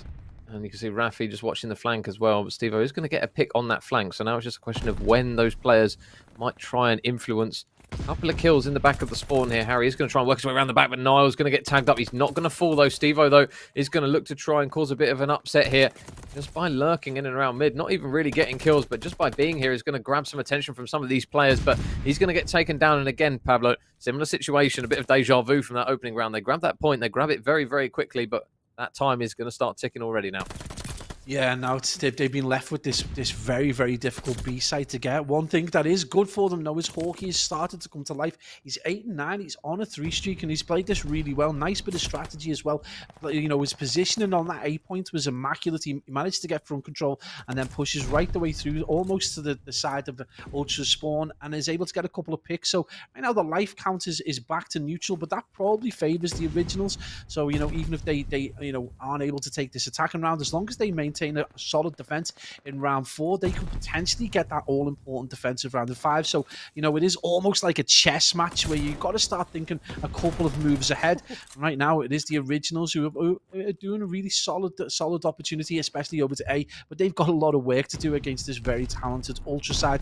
And you can already see number 7 in Steve-O, again looking to get in and behind them as they make that push towards B. Yeah, this is why the B point is so difficult. There's just so many opportunities to players to make the flank, but they do manage to clear Steve-O out, so they know now that option for somebody to fly around from behind isn't going to be there. You can see the presence, though, of Beans in the back, but Rafi takes him down, so now this surely is going to be arguably their best time to maybe work a push here. They're going to need someone, though, as the bait. It looks as though Niall is going to pull the short straw. He's going to get on towards the point, though, and just lock himself away in the corner as the players try and fly through, but Harry takes down one. There's still going to be another player pistol out. Is he going to grab the second? He is actually, and Steve-O, meanwhile, is going to grab a pick as well. So although it was looking a little bit more optimistic here for the Originals, especially for Hawkey at the moment, who is slowly starting to work his way back in towards the game in terms of kills, is going to get shut down. But again, Pablo, on the flank, Ultra do this time after time. Beans is ready to go. Yeah, Beans is potentially about to come up behind him, number 4, though. Maybe got to say, no, he does get taken down. So Beans drops Hawkey, who's managed to fall off that bit of form that he was just coming back into. And the Ultra boys looking very, very solid at the minute with 27 seconds remaining. You would suggest this is potentially the second to last opportunity the Originals have got to potentially take this attacking round and major, you know, an absolute performance out of them. I can't see them breaking this save. Steve-O, Harry, and Furious teaming up to almost get a team wipe there. And there's going to be another solid defense. And again, you know, they not really a great deal of invention coming out of the Originals. You know, time after time, it's just been a push from the front, or, you know, again, someone pushing through Church. At no point have we really seen them try and get control of back Church. And Ultra Academy get another round on the board from the defense in this game, going very much the way we expected it to. And the thing is, I just feel, Major, like the Ultra Academy have got another pace and another gear that they could potentially go through. Yeah, it definitely feels as though they're just doing the fundamentals at the moment. That little extra kind of X factor that we've seen from them in some of these respawns hasn't quite been there. But saying that, Harry has worked his way onto a 5 streak, so he'll probably be looking to try and bait out a few teammates and maybe get that glide bomb, because we know how difficult it can be to get on Tuscan, let alone now when it's 7 kills, let alone 5. And Steve-O all saying that, though, Rafi's going to land an H, so there goes that love story straight out the windows. He's going to get taken down. They are still going to look to try and progress Steve-O up the map, and this is the role that he's pretty much been taking for the whole map, it feels like, Pablo. He's just kind of working these lanes, just being a nuisance, just kind of lurking in areas that they don't expect him to be, and at the moment, I thought for a second he was going to get another one there, but Rafi, good job, cleans out 2. Yeah, and I honestly, for a second, thought they were going to employ the strategy we'd seen employed by these level of sides before, where they leave that one player on. But I actually think the nade and the dropping of Steve-O was absolutely, put a cat among the pigeons in terms of that strategy. And this could be a really good play from the boys in red. They've got themselves a 3-life advantage. They've got absolute coverage across the map. They've got a player ready on B. This has been a solid defensive performance. If anything, it's been an overtly aggressive performance from them. And you can almost feel like they're trying to get the picks to try and get the numbers. Furious Klaus everywhere. Rafi gets the shot and the punching on Furious, and that's going to be a really good advantage right now. Major, they've got a 4-life, and with 34 seconds remaining, Ultra do not look like they're getting 1 foot on any hill right now. Yeah, more importantly, Rafi's on streaks. Just such a bad jinx for that. As soon as I call it, Rafi just catches MP40 rounds straight to the gob, and unfortunately will fall with no glide bomb. So again, it's going to be the boys of Ultra getting back on that A point. They've got to be careful, though. They've only got 16 seconds left to work with, but they have managed to drain quite a few lives of the originals, just whether or not they can do it long enough. So now they are going to stack 3 players, potentially just the 2, actually, with Harry and Steve currently on the point, and then obviously Bean's just going to be keeping an eye on the flank. You see Furious in middle map. He's going to have quite a few engagements, surely, any second now, and Niall's going to manage to make light work of him as he takes him down. So we can see now the boys of Ultra just getting in position against Steve-O, just lurking everywhere, it seems. He's just playing constantly in the face of the originals. Every single corner they need to check it, because he's probably going to be lurking around here. Steve-O now puts himself out onto a 5 streak, and now this is where they have to be careful. They cannot afford to give Steve-O streaks here, because they buy themselves that additional minute. Steve-O now needs 2, and if he gets that glide bomb, that might just be the key that they need to unlock this originals defense. Yeah, absolutely. I think that will become, you can trust that the boys from the Ultra Academy are going to employ that glide bomb to its highest effectiveness. 55 seconds remaining right now. It is going to be 13 lives to 11, so a slight life count. And my kind of pigeon mats. I think if they're able to get this defense and it goes to 2-all, I think that puts the originals in the driving seat for the defensive side. So unless the Ultra boys go absolutely huge now, this could be a positive. And we talked about them, needing that S&D, but they could potentially manage to get this, as we see Steve-O managed to gun Harry in comedy fashion with that MP40. Again, really nice performance, though. Very aggressive defense from the boys in red. 23 seconds. We're at the same position we were at the start of the A, but it's proven much more difficult to even get close right now. And number 1 in Rafi is going to be making his way around. And you've got to look at that scoreline right there. Rafi has gone absolutely huge, 28 and 19. But more importantly, Hawkey, he still is on a negative, but that's a solid performance in 15 and 19 as well. And it's a lot better than he'd been doing previously. So that's allowed the originals to come back to that 2-all parity. But Major, the question is, where are they going to start on this 5th round? Yeah, we'll have to see. I haven't got my calculator to hand. My memory's not good enough either, so we'll have to just wait and see. I believe it is Toronto on the defensive. Yeah, it is. So good work there from those lads. They do exactly what they need to do. They get that more preferred side. Rafi, all of his efforts, isn't going to be able to provide just enough of a life cushion to put them on that defensive side. So now this is the do or die round here for the originals. As you mentioned, Pablo, they're going to need something a little bit more creative than what we've seen so far. Bean's just going to crack ahead off there of Niall straight off the rip again. They're going to have a heavy presence over towards that A point, the purple arrow. So they're slowly starting to swarm and surround those players on the point. So surely the bait and switch is going to come through. Never mind, Harry doesn't even need the bait. Takes down 1. Furious is going to grab 1. Harry looking for the second, but Rafi has been such a pain to them this season. And oh my goodness, there's another one as well. 3 in a row now for him. 30 kills has been surpassed by Rafi, as Beans is going to be the lone man to take him down as he cuts down both Hawkey and himself. But good work there from Rafi. It looks as though, again, Pablo, they're just going to get that A point done quickly. But now, again, this is the question. What can they muster up here over towards B? Yeah, and again, they just haven't been able to answer the question that Ultra have asked of them time and time again. It's just proved very difficult. And I mean, on the flip side, Ultra, again, not looking particularly spectacular, just doing enough to maintain kind of parity with the originals. But this is looking very, very ominous for the team in red, especially when you've got Steve-O dropping 2 pieces on Hawkey and Grad like that. He's still on the hunt for more.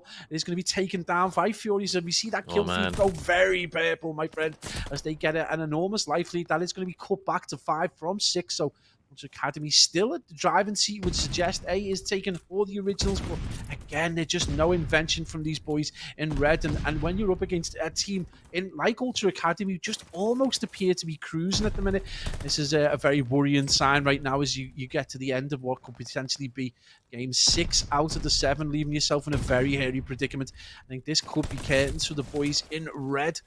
Yeah, the main thing they need to do at the moment is just get kills. They're getting absolutely slanging out left, right, and center at the moment. The boys of Ultra pretty much have got all those important lanes on lockdown. You can see against Steve-O, he's just going to take that role where he's just being a pain in the behind as he looks for another kill, and he gets it as well. And meanwhile, Harry's going to have a couple of gunfights. He's able to take down one. Beans is going to be nearby as well, so surely a trade will be imminent from him, and he snaps onto Grad there for yet another kill. So now only 9 lives remaining now for the Originals. It's all kind of falling by the wayside for them here in the later stages of this control. This is what we tend to see sometimes when teams start to struggle. They tend to go a little bit gung-ho, and that's exactly what they're doing now. But you can see the bottleneck of players. Beans is just going to be keeping his head down. He's going to tag up Grad, so the information that they need, that all those players are there, are finally here. But with 25 seconds left on the clock, Pablo, they have got to go quick. Yeah, they've got to go absolutely massive now. They need to get each kill. They need at least a 3-man wipe right now, and still the caution is there. They managed to get the kills towards the back. The kill feed, though, Furious goes absolutely huge as he drops Grad. Rafi responds as he takes Curious and Beans, and he needs to get on the point. Only 8 seconds remaining. Still overly cautious. Needs to win that gunfight. You should expect to see Rafi make his way to the point, but with 3 whole ticks remaining and only 4 players left, that's a huge kill to make. Stack the point right now. He's got so many players that needed to come over, and it is going to be Ultra Academy who take the control 3-2 and take the series 3-0. That's a huge performance right there from the team in purple. But again, Major, the Originals just with a unoriginal kind of approach towards control has cost them major in the end, and they weren't able to take the S&D, which they probably would have said was their favorite game mode, and it's been a stellar, if not scintillating performance from Ultra Academy. Yeah, I think pretty much bread and butter there for the Toronto Ultra lads, and they'll be looking to that series and saying, right, that puts us on 4 wins. That's going to put us even closer towards guaranteeing our place in that bracket. So a really comfortable, I suppose you would say, comfortable performance from the boys. Pablo, obviously that map 1 Gavutu was a bit of a blowout. Map 2 could have gone either way, and map 3 again, I mean, it's very rare that we see a Tuscan that doesn't usually finish in a 3-2, to be honest, but it's one where they can look back on it and think we could have still taken those maps. Obviously that is pretty much going to put them out of this one, I'm pretty sure, because that will now put them at 1 and 5 in the table. So it's one where they can look back on it and say, right, well, at least we can try and take things from it. As you mentioned, there was kind of a lack of imagination for some of the attacking rounds. It felt as though they were kind of hoping on just being able to punch through and obviously slay out as many players as possible to grab that final point and that attacking round. But we saw it at the end with the amount of kills. As soon as they kind of lost a couple of waves of kills, they just got pushed back so quickly, and the slaying power of the Ultra Academy just really came through for them in that one. I mean, I'll be honest with you, in part, it really did look like the boys from Ultra Academy were just playing at 3/4 pace, to be perfectly honest. They just seemed to be doing it by the numbers by the end of the control. They looked very comfortable. At no point did they get under any real pressure. S&D, again, it was close up until that round 9, I think. It was 4 all at one point, and I just think it started to run away from them. And obviously the Gavutu, that is the bread and butter hard point right there of the boys in Ultra Academy. They start off slow, they lose P1, and then if you let them get any rhythm, they will absolutely destroy you. I think that is a job done for the evening for Ultra Academy, and deservedly so. They're looking very solid at the minute, and again, the Originals just back to the lab for those guys. Yeah, and while that one is completed, this series here between the boys of Revenge Tour and Doge Nation is one that is still currently going on. So Revenge Tour are currently 2-1 up in this one. Apologies, we will get the old overlay sorted for you guys as soon as possible. But Revenge Tour at the moment, obviously, we talked about the important series. The boys of Doge Nation at the moment, Pablo, they've kind of had another horrid time when they were on kind of the boys of United Nations, wasn't it, with Jerd? They were really struggling. Yeah. Obviously, the addition of BB Connor, though, we looked at this team and thought they have looked very good at stages. Again, kind of like in the early stages of United Nations. But at the moment, they've really been struggling. Obviously, they're currently stood at 1 and 4. They're currently rock bottom, actually, with the lowest win percentage of the whole of the teams in the group. So this is, again, another opportunity for these boys to kind of cement themselves as kind of gather themselves a bit more respect. Because at the moment, I mean, when you look at the roster of Whalers Abuser, Henry and Connor, you think these boys are definitely better than just the one win under their belt. Absolutely. I mean, before you get into the round robin series, you look at this side and you think, well, you're probably going to put GWR Science at the bottom. No offense to those guys, but they've got the least experience at this level. And again, you would suggest that these guys have got well enough in the tank. And Connor came in and was flying. He loves respawns, absolutely huge. But yeah, it's just not really gone their way. And obviously, then put into the pressure cooker that is this round robin series, and then the teams are going to be playing 100%. Although although I did just say Ultra played maybe at 75 in that control, but in the main, you're going to be put under a lot of pressure.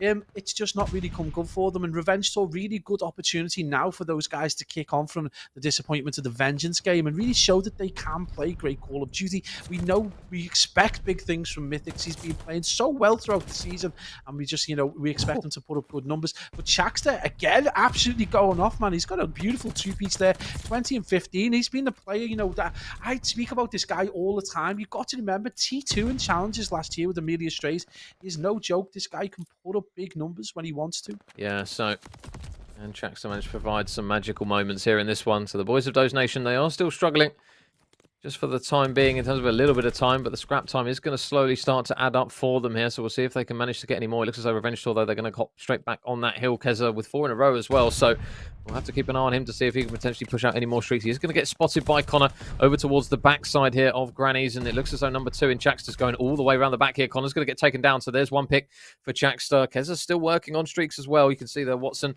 is just going to be edging his way up as Connor's going to look to try and put himself on this position. We've seen this quite a lot of times from other teams, Pablo. It looks as though they were obviously going to try and work a spawn kill. I don't think they've quite read it, though. Those blue arrows of the boys of Revenge Tour are actually going to start to spawn out the other side, so they're going to have to make a quick U-turn, but there's nothing separating these two teams at the moment.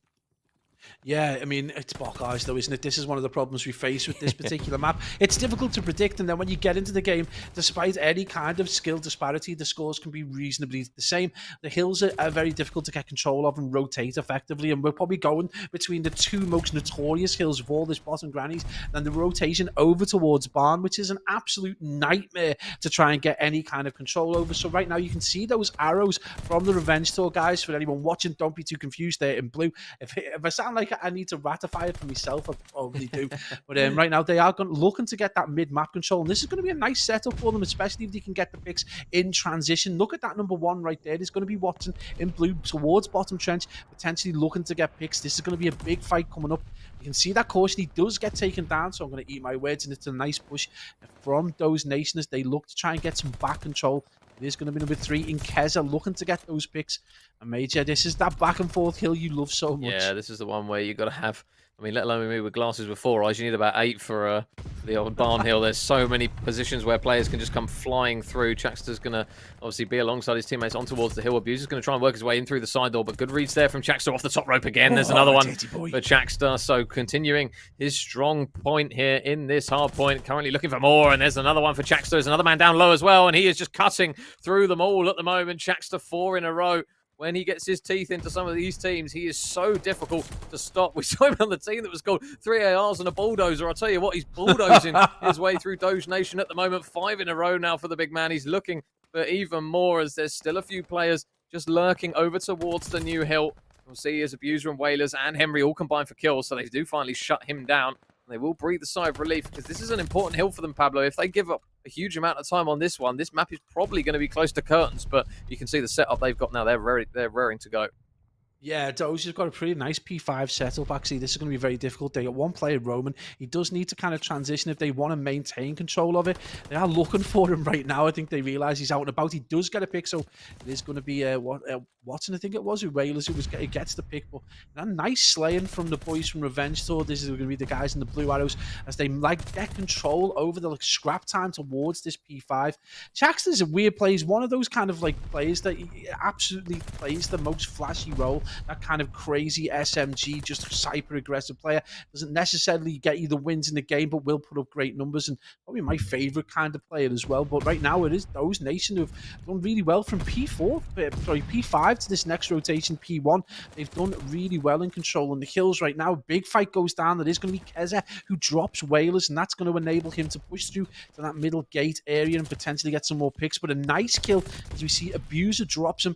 And again, Major, really nice plays towards the latter part of the last rotation and the first part from Doge Nation, who just seem to be, very difficult to deal with off the hill right now. Yeah, you can see they're just kind of locking down all the lanes. Number 5 in Whalers, just watching down that trench side, and then you've got kind of the two bodies of Henry and BB Connor just kind of floating between middle map and that right-hand lane. Doge Nation are just watching every single lane. It feels as though the boys of Revenge Tour, they've tried multiple times to go down that far at the bottom of the mini-map, and Mythics is finally going to grab a kill that's going to enable him to push his way through the back. So now, this is the difficulty when the score starts to come to this. How often can you fight for spawns without fighting for the actual hill itself? So Chaxter, there's another kill, 31 on the board now for him, as he's looking to try and push these numbers out even further. But you can still see number 5 in Whalers is currently on the hill, so the time for Doge Nation is going in their favour. They've still got Watson out the back, though. Chaxter's going to be spawning there alongside him, but they make light work of him as they take him down, and it looks as though they do at least get the man off the hill. Revenge Tour, though, they are slowly edging their way ever closer to that 250-point mark. But Doge Nation, you mentioned it, Paolo, they will not let this one go. No, it's been really nice play. They held it from the front as well, and they've done really well. They do need to deal with number 2 there in Chaxter again. He does get dropped after trying to cause as many problems as possible, and with so many players pushing on for 30, Revenge Tour doing well to lose this at the minute. Doge Nation are absolutely scrapping for everything. Decided to come to life just as we flip over to their game, which you got to say hats off to Doge Nation for helping us out there. 237 to 232 with only 10 seconds needed. Are they going to be enough time? They can win this if they get the next set of kills. This is huge right now, but a huge number 4 in Mythics is going to come around the back. Is he going to get a foot on the kill? He gets dealt with, and Doge Nation are going to take the bookage. Doge Nation are bring it back to 2-all absolute plays, and another wild performance, Major, from a team we saw them so far behind when we came into this game. Great performance from those guys. Well, how often do you see a regain like that on a bookage? I mean, Chaxter, he was lights out for so long of that, and then ends up even. I think the slaying from Doge Nation just really came through at the end. You can see BB Connor really pulled his finger out of that one. He did a good job of just kind of picking players off left, right, and center in that one. And that transition from P5 to P1 to P2, that was all Doge Nation. They just didn't seem to let that go at all. That was that P5 setup just gave them an absolute easy 30 to 35 seconds. They managed to get back on it. Then they get P1 control, and the setup gave them so much time that even when they were dealt with, the contest couldn't go in. The Revenge Tour couldn't get any time.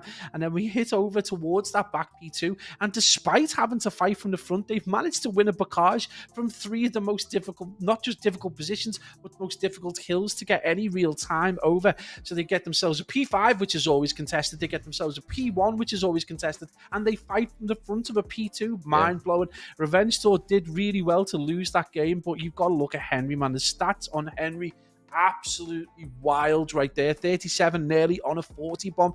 So you can see right there, 250 to 128, and that previous hardpoint Revenge Tour went absolutely, in fact it wasn't. They took the maps 2 and 3.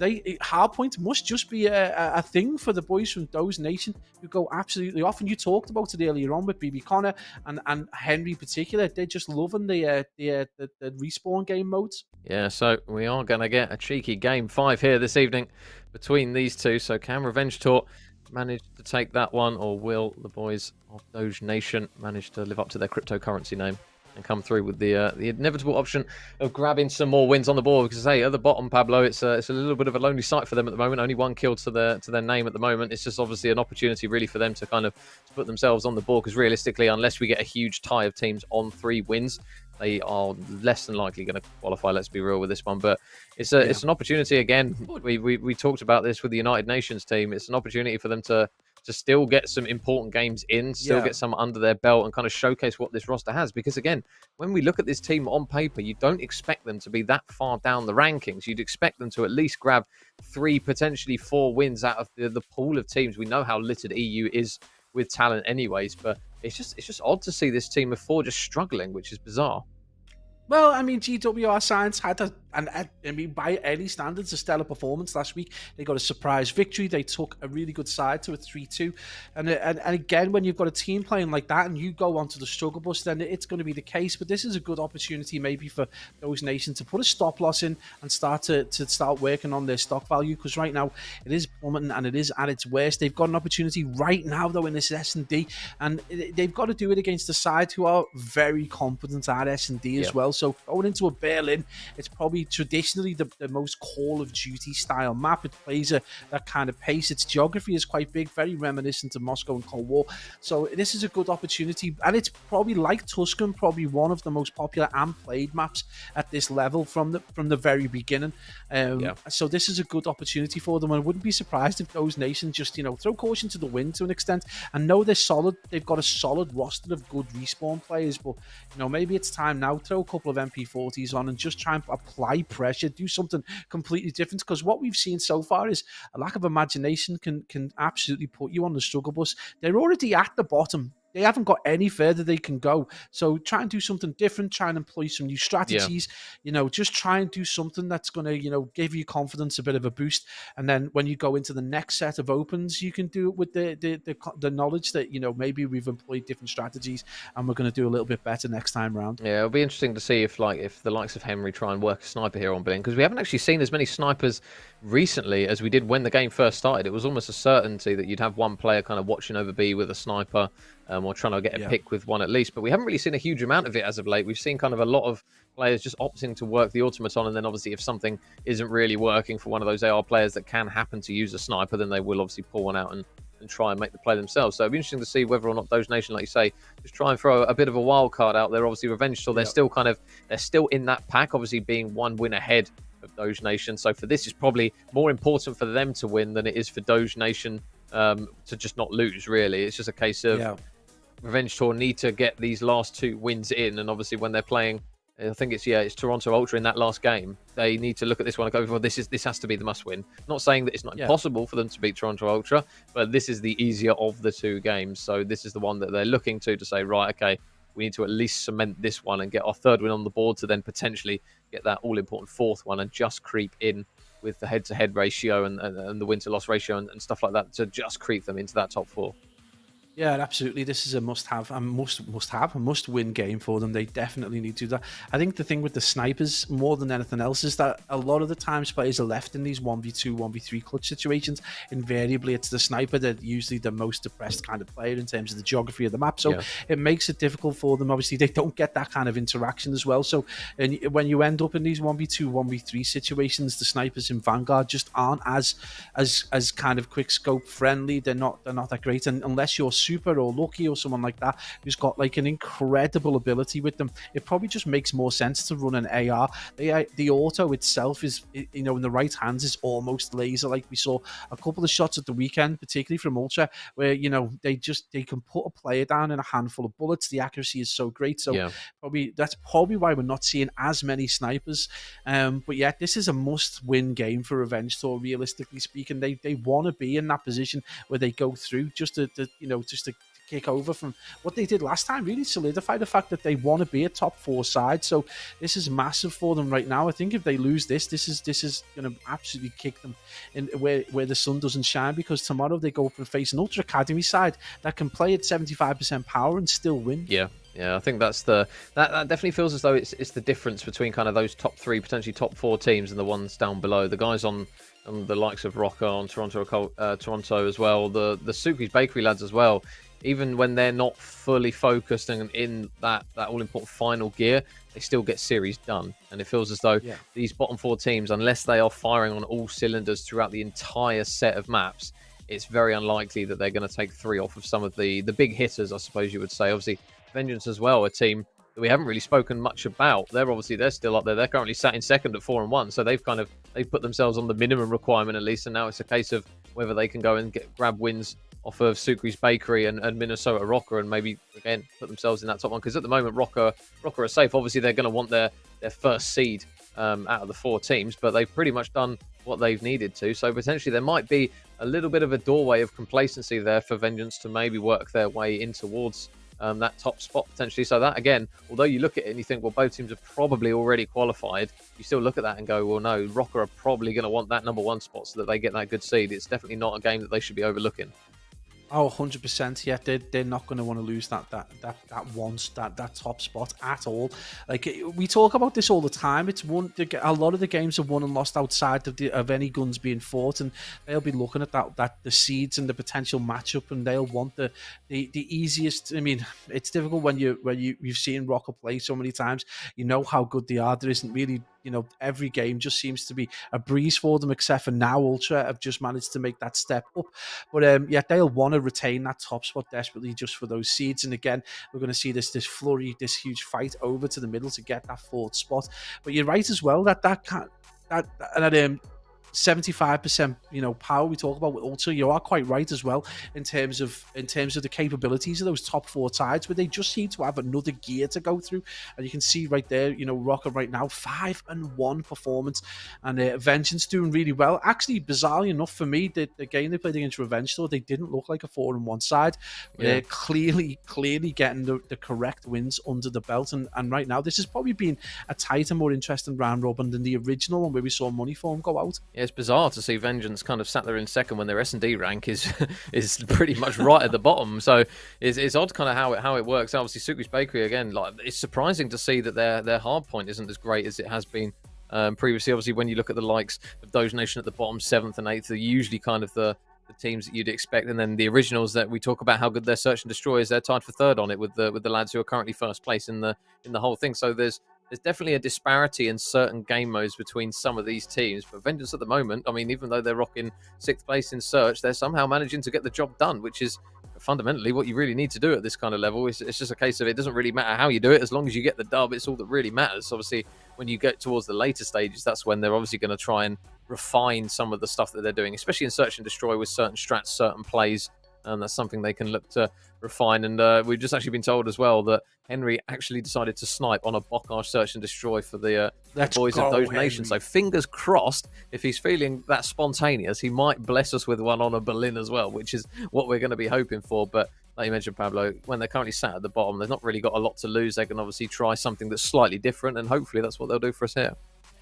Man, you know what? That stat that stands out to me, and if you'd have said this beforehand, like if you'd have said before the round robin, GWR Signs are going to be the 2nd best hard point in EU, I would have literally fell off my seat. They must be absolutely buzzing with that stat line right there. They've, again, just been probably the most improved side in terms of that displacement. So going from where you were to where you are right now, GWR Signs have done absolutely stellar work. Their hard points 2nd in terms of stats and only 2nd to Rocker. So you've got to say hats off to them. I mean, they've let themselves down with the rest of it, but you've got to expect they expected to come into this and get maybe a bit of a whipping. And they've done really well not to be in that last place. And it's no offense to them, but it just comes down to experience and again, that cohesion. So just really hats off to them, and just wanted to give Depper and Deliver and Cobra a shout out for that.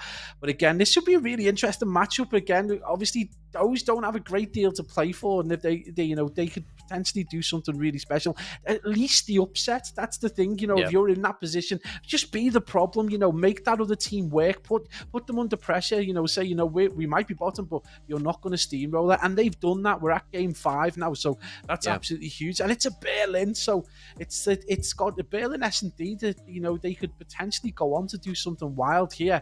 It's a difficult map to control. If they get First Bloods, we talk about this kind of tiered system. Bocage, First Blood doesn't matter. Maybe unless you're playing against a stellar team and you're not particularly good at S&D, then it probably doesn't matter. You can probably get away with a good 3v4 and get yourself a nice 2-piece. You'd be good. Tuscan, a little bit more important to First Blood, but again, it's quite a small geography. But Berlin, First Blood's at everything. So right now, if you're Doge Nation, if you're going to have someone rocking a sniper, that could be absolutely brilliant. You could get, we've seen them do it before. We've absolutely, gone to question the sniping, and the kid's gone and dropped 3 in a row. So do not be surprised if we see something a little bit different. I'd really be made up if Doge Nation just were able to just put the cat among the pigeons a little bit. Yeah, I think on the Berlin, it's just because, like you say, the geography of the map is so big and there's so many lanes that players can hit through. Fundamentally, you have 3 main lanes, but then you've obviously got the different areas of the building over towards Ticket, over towards P2, where players can literally, with a little glimpse of COD timing, can just whip their way through and manage to all of a sudden be behind a couple of players that are looking to try and watch a particular lane. So if you pick a first blood and you lower that player rate to 3, you've got so many lanes to cover that are difficult enough to cover with 4, let alone 3. So if you get it right off the start as well, instantly the map becomes so much more harder to keep track of where players are going, where they're going to work the bomb to. We kind of know that the A and B site on this one is obviously one of the more, which is more split down the middle. You'll tend to see maybe that kind of that 50-50 of A and B. It's not as easy to call as it is likely on a Tuscan, where everyone's going to get the bomb down at A. On Bocage, most of the time it's A. We see a little bit more of B, but again, same thing. Desert Sea, just kind of more of that 50-50 split again. But Berlin, it definitely feels as though that, like I say, that information that players play for is fundamental on this map. And if you drop a man early stages, it's just so hard to keep track of everything. Yeah, I mean, this is it. Let's go. We're going to head into this Doge Nation Revenge Tour game, and information, as you say, is everything on this map. And again, on Desert Siege, you would suggest the other 2 maps in S&D, but Tuscan and Bocage can go right, because this is about getting those picks right now. We see them go back and forth. It is going to end up being a 2v3, as we see Abuser drop Watson, and in response, Keza gets Henry. Abuser on a nice 2-piece right now, and a 3v2 as we hit. No, in fact, it's going to be a 2v2 major as we hit the 40-second mark, and it is going to be Mythics on the roam right now with that auto. Yeah, you can see Baby Connor was up the top of third there, just commanding over the top of the middle of the map. And that stun isn't going to actually tag Mythics up, so he's not going to be too aware that he's there, but never mind, his teammate is going to. So Doge Nation, they are going to take the opening round and see themselves go 1-0 up. So the first round on the board for those boys, and Abuser is going to be the man courtesy of that kill. So hopefully we get to see whether Henry is rocking the sniper. It didn't look as though he was in that early round, because I didn't hear the infamous crack of the Car 98K, but we'll have to see whether or not he is in this one. But Doge Nation, 3 kills on the board in that first round for Abuser, so a good strong start for him. Oh, absolutely. A nice 2-piece in the middle, and then he goes and gets the final kill, puts 1-0 on the board, and puts Revenge Tour under pressure. So big moment for them. They are desperately going to need this, because they face Ultra tomorrow. If you've only just joined us, still games to be played tomorrow, the final game in this round robin. So plenty to play for. Mythic's on an 0-1 right now. He is going to be just watching over his mucker in Chax, who's going to be getting bombed down. Major likes to refer to him as Rockstar, so we'll stay with that.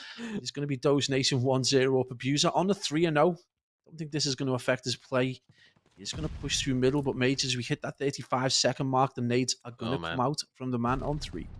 Oh, I thought that was going to kill him. Somehow Chaxter manages to regen in time. He will get taken down by a couple of shots there from Whalers, and the newly acclaimed rock star. Is it Chaxter or Jimi Hendrix? I don't know, but we'll have to see how his team try and get this one done, because all of a sudden now Watson... She'll be Hendrix, let's go. Yeah, this is the last man up. I'm sure Zeppelin will be happy that he's a rock star, that's for sure. So, Whalers, he's going to grab one, but unfortunately not going to grab any more. He's going to get taken down, and Doge Nation going to manage to knock another round on the board. So 2-0 to the boys. Oh, hang on a minute. I think I'm getting a little bit confused, unless the team names are the wrong way around in-game. I will just double-check that I'm not losing my marbles completely. It said Whalers was the final kill, so I will just check that I'm not going completely insane. Is it a diffuse, maybe? Oh, no, it is right. Yeah, no. So it is Doge Nation 2. Sorry, it's just the colours were tripping me out. I thought for a second, I was getting really confused, and I was like, hang about. No, we're all good. Never mind. Chalk that one. Just get the water, regain. Yeah. Sometimes the caster needs to regain mid-map as well, so don't worry. The explanation regain in the chat, yeah. Yeah. I needed it before, I nearly died. Like a throat like sand after the Ultra went absolutely wild. You're going to be heading into game 3, though, and Major Abuser on a 4 as well. He does get dealt with. He's going to be first-blooded. He's going to be Mythics getting that kill. A bit of a confidence booster for the man on 1 and 2 right now. Revenge Tour a little bit on the struggle bus, 2 rounds to the deficit. There's going to be a 3v4 though. Good opportunity for them to get some site control and maybe get one more pick as we hit that sub 1 minute mark. Revenge Tour with a really good opportunity. Now they tie things up. BB Connor gets Chaxter. So good opportunity now. Revenge Tour 3v3 major, 45 seconds on the clock. Yeah, Connor still hasn't dropped at the moment either. So the 3 on the board, slowly working his way towards streaks, almost halfway there. Again, the patience is here for all to see. The bomb is going to get picked up by Henry and over towards that A site. It looks as though he's just going to leg it over towards the B one, though. So Mythics isn't going to see anything else, but Watson, he definitely will, as he's going to try and maybe work his way over. And Connor's going to take Watson down. So now, opportunity to stick the bomb. Henry is going to take it straight away. And Mythics, Whalers is straight up above him. Whalers spots him as well. So now it's all on Keza. He is able to take down Whalers. So he makes it a 1 versus 2. But this next important kill will be this one potentially on towards Connor if he can grab it. You can see Connor's all the way in the back of the warehouse. and Henry just locking himself up in towards the corner. Is Keza going to check this right-hand side? He is, but he's going to get taken down regardless. Another kill on the board and another round for Doge Nation, Pablo. 3 in a row for the team that you argue it's not as important for, and they are doing a really good job on this Berlin.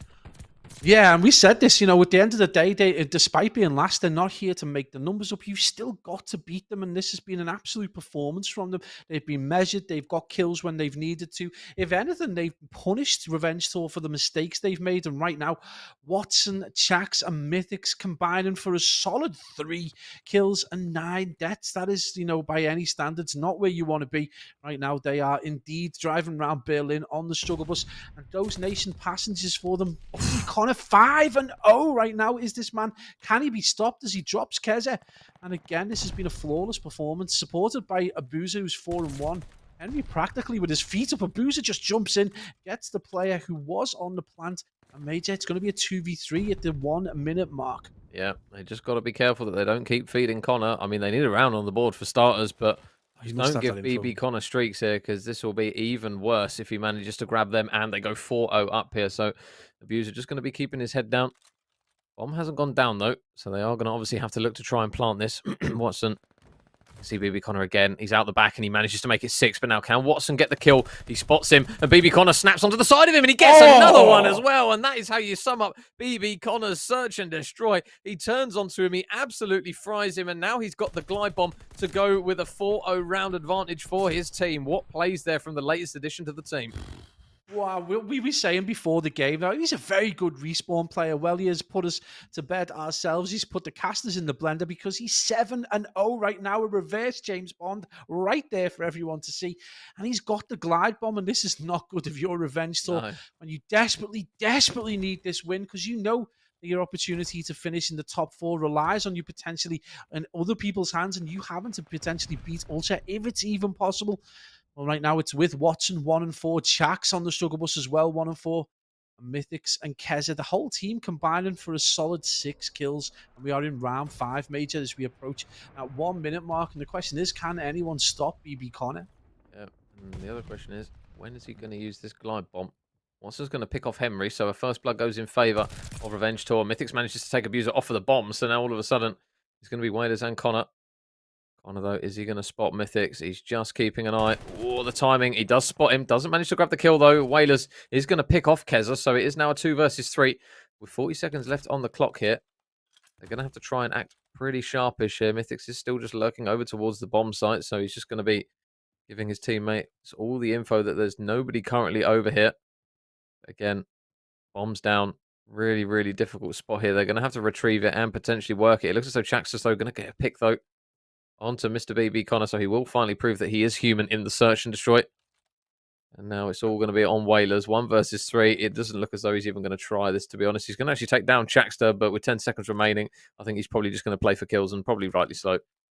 Yeah, absolutely. I thought that was going to be a strategy from the both of them from the start. I thought they were just going to chalk the bomb and maybe try and get kills over to Revenge Tour. But with a 4-0 lead, I'm sure they're feeling reasonably confident that they can give a round away right now. Though good plays by the boys from Revenge Tour, who managed to get some kills and a round on the board. A bit of a confidence booster as we head into round 6. Huge plays, though, from the boys in red, just looking, well, they're in blue now, apologies, just looking really solid. And Henry still with his feet up on a 1-3 right now, just allowing his team to carry him through this Berlin S&D. Mythics is going to be heading over towards that B-bomb site. Chaxter with bomb 2 and 5 right now. Again, these players just need to pick things up. You would suggest if they could get some first bloods under the belt, they would be able to do just that bit better. But right now, they are going to get that bomb down. Don't think anyone's pushed in the last couple of rounds. Players have been aggressively pushed from that B-bomb site. Nade lands straight onto the head of Chax. Then Major, who is it that drops it? But BB Connor on the 8-1. Yeah, nice shots across the map there from Whalers. He's not going to be able to take down the man in Keza. Henry, though, all the way around the back. This is worrying. If he can manage to get some timing onto the man on his left, I don't think he's even going to see him. So he's going to run straight past. But you can see the lock up in towards the back. Watson's up top. Kez is going to grab a couple of picks. So now he's got to go quickly here. He's got to check the platform. And that's exactly what he does. Henry takes down one, touchdown to the second to take down Mythics as well. And the wall bang comes through. Oh, is he going to get the third? He's not. So now 1 versus 1. And he's on the defuse. They're sticking the bomb. I don't think he's going to get there in time. And Abuser is going to manage to get the defuse. Doge Nation take yet another round. But the plays in the back there were the ones that really came through. Henry with a big moment there just to allow his teammate to be able to defuse the bomb. Big plays there from those lads, and understandably 5-1 up now, looking very, very strong. Yeah, I don't think the glide's been used as of yet, so big opportunity now for Doge Nation to get not just an S&D on the board, but a game 5, and more importantly, one more game on the round robin. 1 round away. This does not look like a team that is in bottom place right now, playing with the confidence of a team in the top 4. That's just huge plays. BB Connor gone off. Great support from Whalers and Abuser, and Henry now starting to put some kills up. Abuser gets aggressive, gets a 1-piece. Is he going to get the second? He cannot get the second. Watson manages to get in get response from Whalers, but BB Connor right there to tag Watson up, and Revenge Tour now in the unenviable position of a 2v2 to stay in this S&D and in this game. Yep, so next pick, probably do or die here for Revenge Tour. Mythics is going to fall, so now it's all on Chakster. Can he work some of his infamous magic in a search and destroy? His teammates have really struggled in this one. He does spot Connor on the cross, I do believe. He's just going to try and stick this bomb, actually. I don't even know if they're going to check this, to be fair. Oh, no, they are. They're going to take him down. They're going to drop him. And Doge Nation, they are going to manage to take the series. They're going to take the map 6-1. And, man, that's a real kick in the teeth there for the boys of Revenge Tour, Pablo, because that pretty much cancels them out of the top 4. Obviously, we'll have to wait for confirmation of the other scores. But without being able to reach that kind of that 4-win mark now, it's really, really going to be difficult for them now. And I'm pretty sure, unless there is some magic worked elsewhere, that is going to be them out of the elites. Yeah, I mean, at the end of the day, if you're not able to take the bottom team in a best of 5, then you probably don't deserve to be in the top 4, as harsh as it sounds. Superb performance in that S&D from BB Connor, who gets the glide. I don't even know if he actually used the glide in the whole thing, but it absolutely goes off with a 10-2. But really, if you can't put Doge Nation to bed, you can't really be, expecting to get into that top 4. So, mathematically, if it is even possible, do they really, are they going to be able to put up any kind of fight if they do get there? Great performances occasionally in parts, and we've seen this kind of thing before where teams that obviously they've just picked up Chak, so they're just in that kind of like cohesive kind of get your chemistry right kind of period. But Chak's was putting up some big numbers in the respawns, and they look very, very good despite losing the 2 hard points in this game. It's just Jekyll and Hyde performances again that are seeing Revenge Tour off, and I just where do they make that kind of back up? Denzer was such a talisman for them when they won the cups earlier. I think it was Cup 5, was it, when they managed to win, and they looked really strong. Now without him moved over to Vengeance, they just look like a slightly different side, and they've been put to the sword by a team who finished bottom, who just look 6-1. I mean, what can you say? That is a stellar performance right there. They look so composed, for a team who's gone 1-4 or 2-4 in maps. That's crazy performance right there. 6-1. Hats off to Doge Nation. And we said at the start, make a game of it. Make this team realize that they you're not there just to make the numbers up.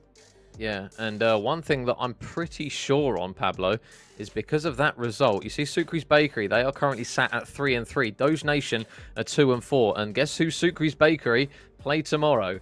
Doge Nation. So I'm pretty sure if Doge Nation beat them, they go through, because it comes all down to head-to-head. I'm pretty sure that's how it worked last time because of the way that Moneyform got knocked out. So it's going to come down to that important game tomorrow. So that's one to watch. So Doge Nation, we kind of flanked them as not really being a team that have much to play for, but with the result of Sucre's Bakery, because they lost to Vengeance 3-1 as of now, that is obviously going to put Vengeance up in towards their guaranteed spot alongside Rocker Academy. That means now that the boys of Revenge Tour, man, I mean, that is, again, a game that they look back on and think, oh, man, that literally could have guaranteed our spot potentially, or at least made it a little bit easier on us, because now it looks as though whichever team manages to crack out 4 wins, whether it's Sucre's Bakery or whether it's 3 on the side of Doge Nation, will probably be that team that goes through. So we talk about kind of the crunch game. We talk about the crunch games being in games 5 and 6. Well, that decider for game 7 is going to be huge now. Oh my days, absolute madness. We've got to come back here. If you've been watching this, you're going to have to come back tomorrow for Game 7, because that is wild right there from this round robin, with so many teams still capable of being in it. But not just that, coming from the bottom of the league and still having the opportunity to go all the way just shows you where we are with Call of Duty. Wild scenes, and just how important that Game 5 was. And 6-1 Major is a hell of a statement heading into day 2 in this round robin. Yeah, so guys, that is going to be it from us from EU. We will still have NA, though, that will be going on, so don't go anywhere, guys. Make sure you grab your food, grab your drink. We'll be back with NA very, very shortly after this one, but also make sure, for the love of God, you come back tomorrow for those games number 7, because they are going to be absolutely vital for the remainder of EU. But that will be it from me and Pablo. Thank you very much, guys, for tuning in, but don't go anywhere. We will be back with North America in just a second.